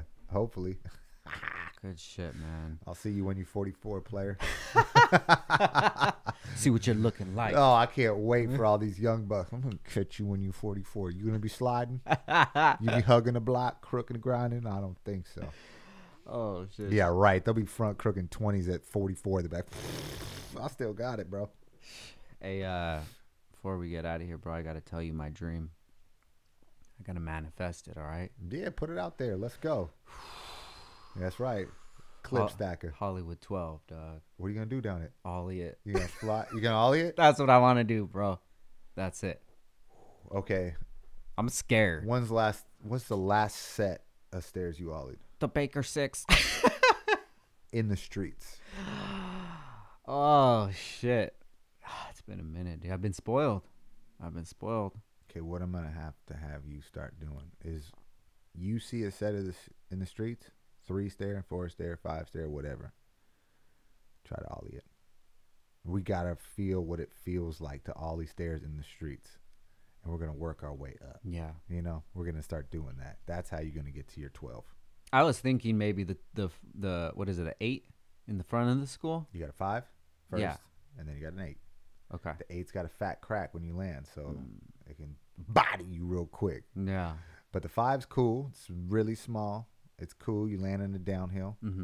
It ain't what you need to get ready for that 12, though. 12, that's a plopper. Yeah. But you got it. You can just hang out, catch some air, breathe. Don't get tight. Yeah. Fuck that 12. You got that shit. That's my goal, dog. Hell yeah, bro. Or I'm gonna die. Fuck it. But that's it. That's my legacy right there. That's what I want. That's my clip. And that's all. Oh, that's all I want. All day. Hey, just build yourself up until you're ready. Man, you ollie at 10 in these streets, 12 ain't nothing right past it. Yeah. Yeah, that's dope. But I gotta hit an 8 first. You will. Yeah. Oh yeah. Yeah. Streets, not skate parks. Hell yeah. Some skate parks are good though. They are. What do you feel the difference? Just being chunky and just the atmosphere? And I think so. Right. Plus, I mean, there's definitely a long enough run up for that 12, so that's not going to be the issue. But yeah, there's actually skate parks now that have like 3 flat 3s, you know, that have like big sets. Yeah. So actually, yeah, go find those skate parks that you can actually feel comfortable at and just go handle it. I forgot the one that we went to. It was like Santa Ana or something. They have a pretty big 12 stair there. See? Huge run up. Skate parks are crazy. And I just looked down that and I'm just like, fuck. I'm going to die. Downstar. I'm going to do it. I'm going to die for Downstar. Downstar. Imagine that, dude. Out here popping for Downstar. What's up? Downstar. If you ain't got your engine looking crispy, holla at Downstar. Shit. Your lady's about to leave you right now. You want that gold paint little on your... What'd you call that? Purple? Purple and blue? Blurple, dog. Man, if you ain't got blurple on your engine, you slipping. I'm going to get some blurple for my skateboard. Let's do it, bro. Let's do the Shake Junt Downstar remix, man. We should. I'm like, with it. Come on. Why don't we do like Downstar Shake Junt bolts? All right, we're going to do this, you know, because I gotta we'll bring out the blurple. I gotta have my goal, dude. When I do that Hollywood 12, yeah, that's going to be it. As soon as I do that, then we're going to move on to the collab. Landing. If I don't land it. You going to land bolts? I'm gonna roll away, dog. Well, that's gonna be the commercial for the the Downstar blurples. Okay, guaranteed to make you land your shit bolts. That's actually the slogan I got on my bolts. I swear. Like, Really? Yeah. Yeah. So you're gonna land your shit bolts, blurple. I love it. Blurple swag. You heard it here first. Downstar got your back. Yeah. Shane, I love it, bro. I love the convo, man. Yeah, always. I love your energy, bro. I love the brand. You're just a good dude, bro. Thanks. I appreciate being on the show. Hell It's yeah. sick. You got a good thing going over here. Thank you, brother. And Yeah. every time J-Bone brought me around, you always treated me with respect, man. I really appreciate that. Yeah, dog. because you Thank always going for it and getting it. And I can always respect somebody that does that. So I'm going to be sitting on the sidelines and be like, I'm like, come on, man. I don't care if you can't even do a shove right now. Like, let's get it. I'm ready. You know, Yeah. always. And you always getting it, big dog. Yeah. For sure. Let's do it, dog. Hey, much respect. All right, Shane, before we get out of here, bro, where could people find you in the brand at? At Shake Junt. There you go. That's There it is. That's all you ShakeJunt.com, at Shake Junt. I mean, pretty much every skate park you go to, every skate shop you go to, Shake Junts everywhere, guys. I appreciate the support of each and every one of you out there. And make sure you guys go check out the Much love. holiday 2021 just dropped, and get ready for Shrimp Blunt next year. Look out. Yeah. Look out. All right, guys. Thank you for listening. This is Downtime with Downstar, episode 230, and we out. Peace. Recognize the fool and you love me. Shit. Peace.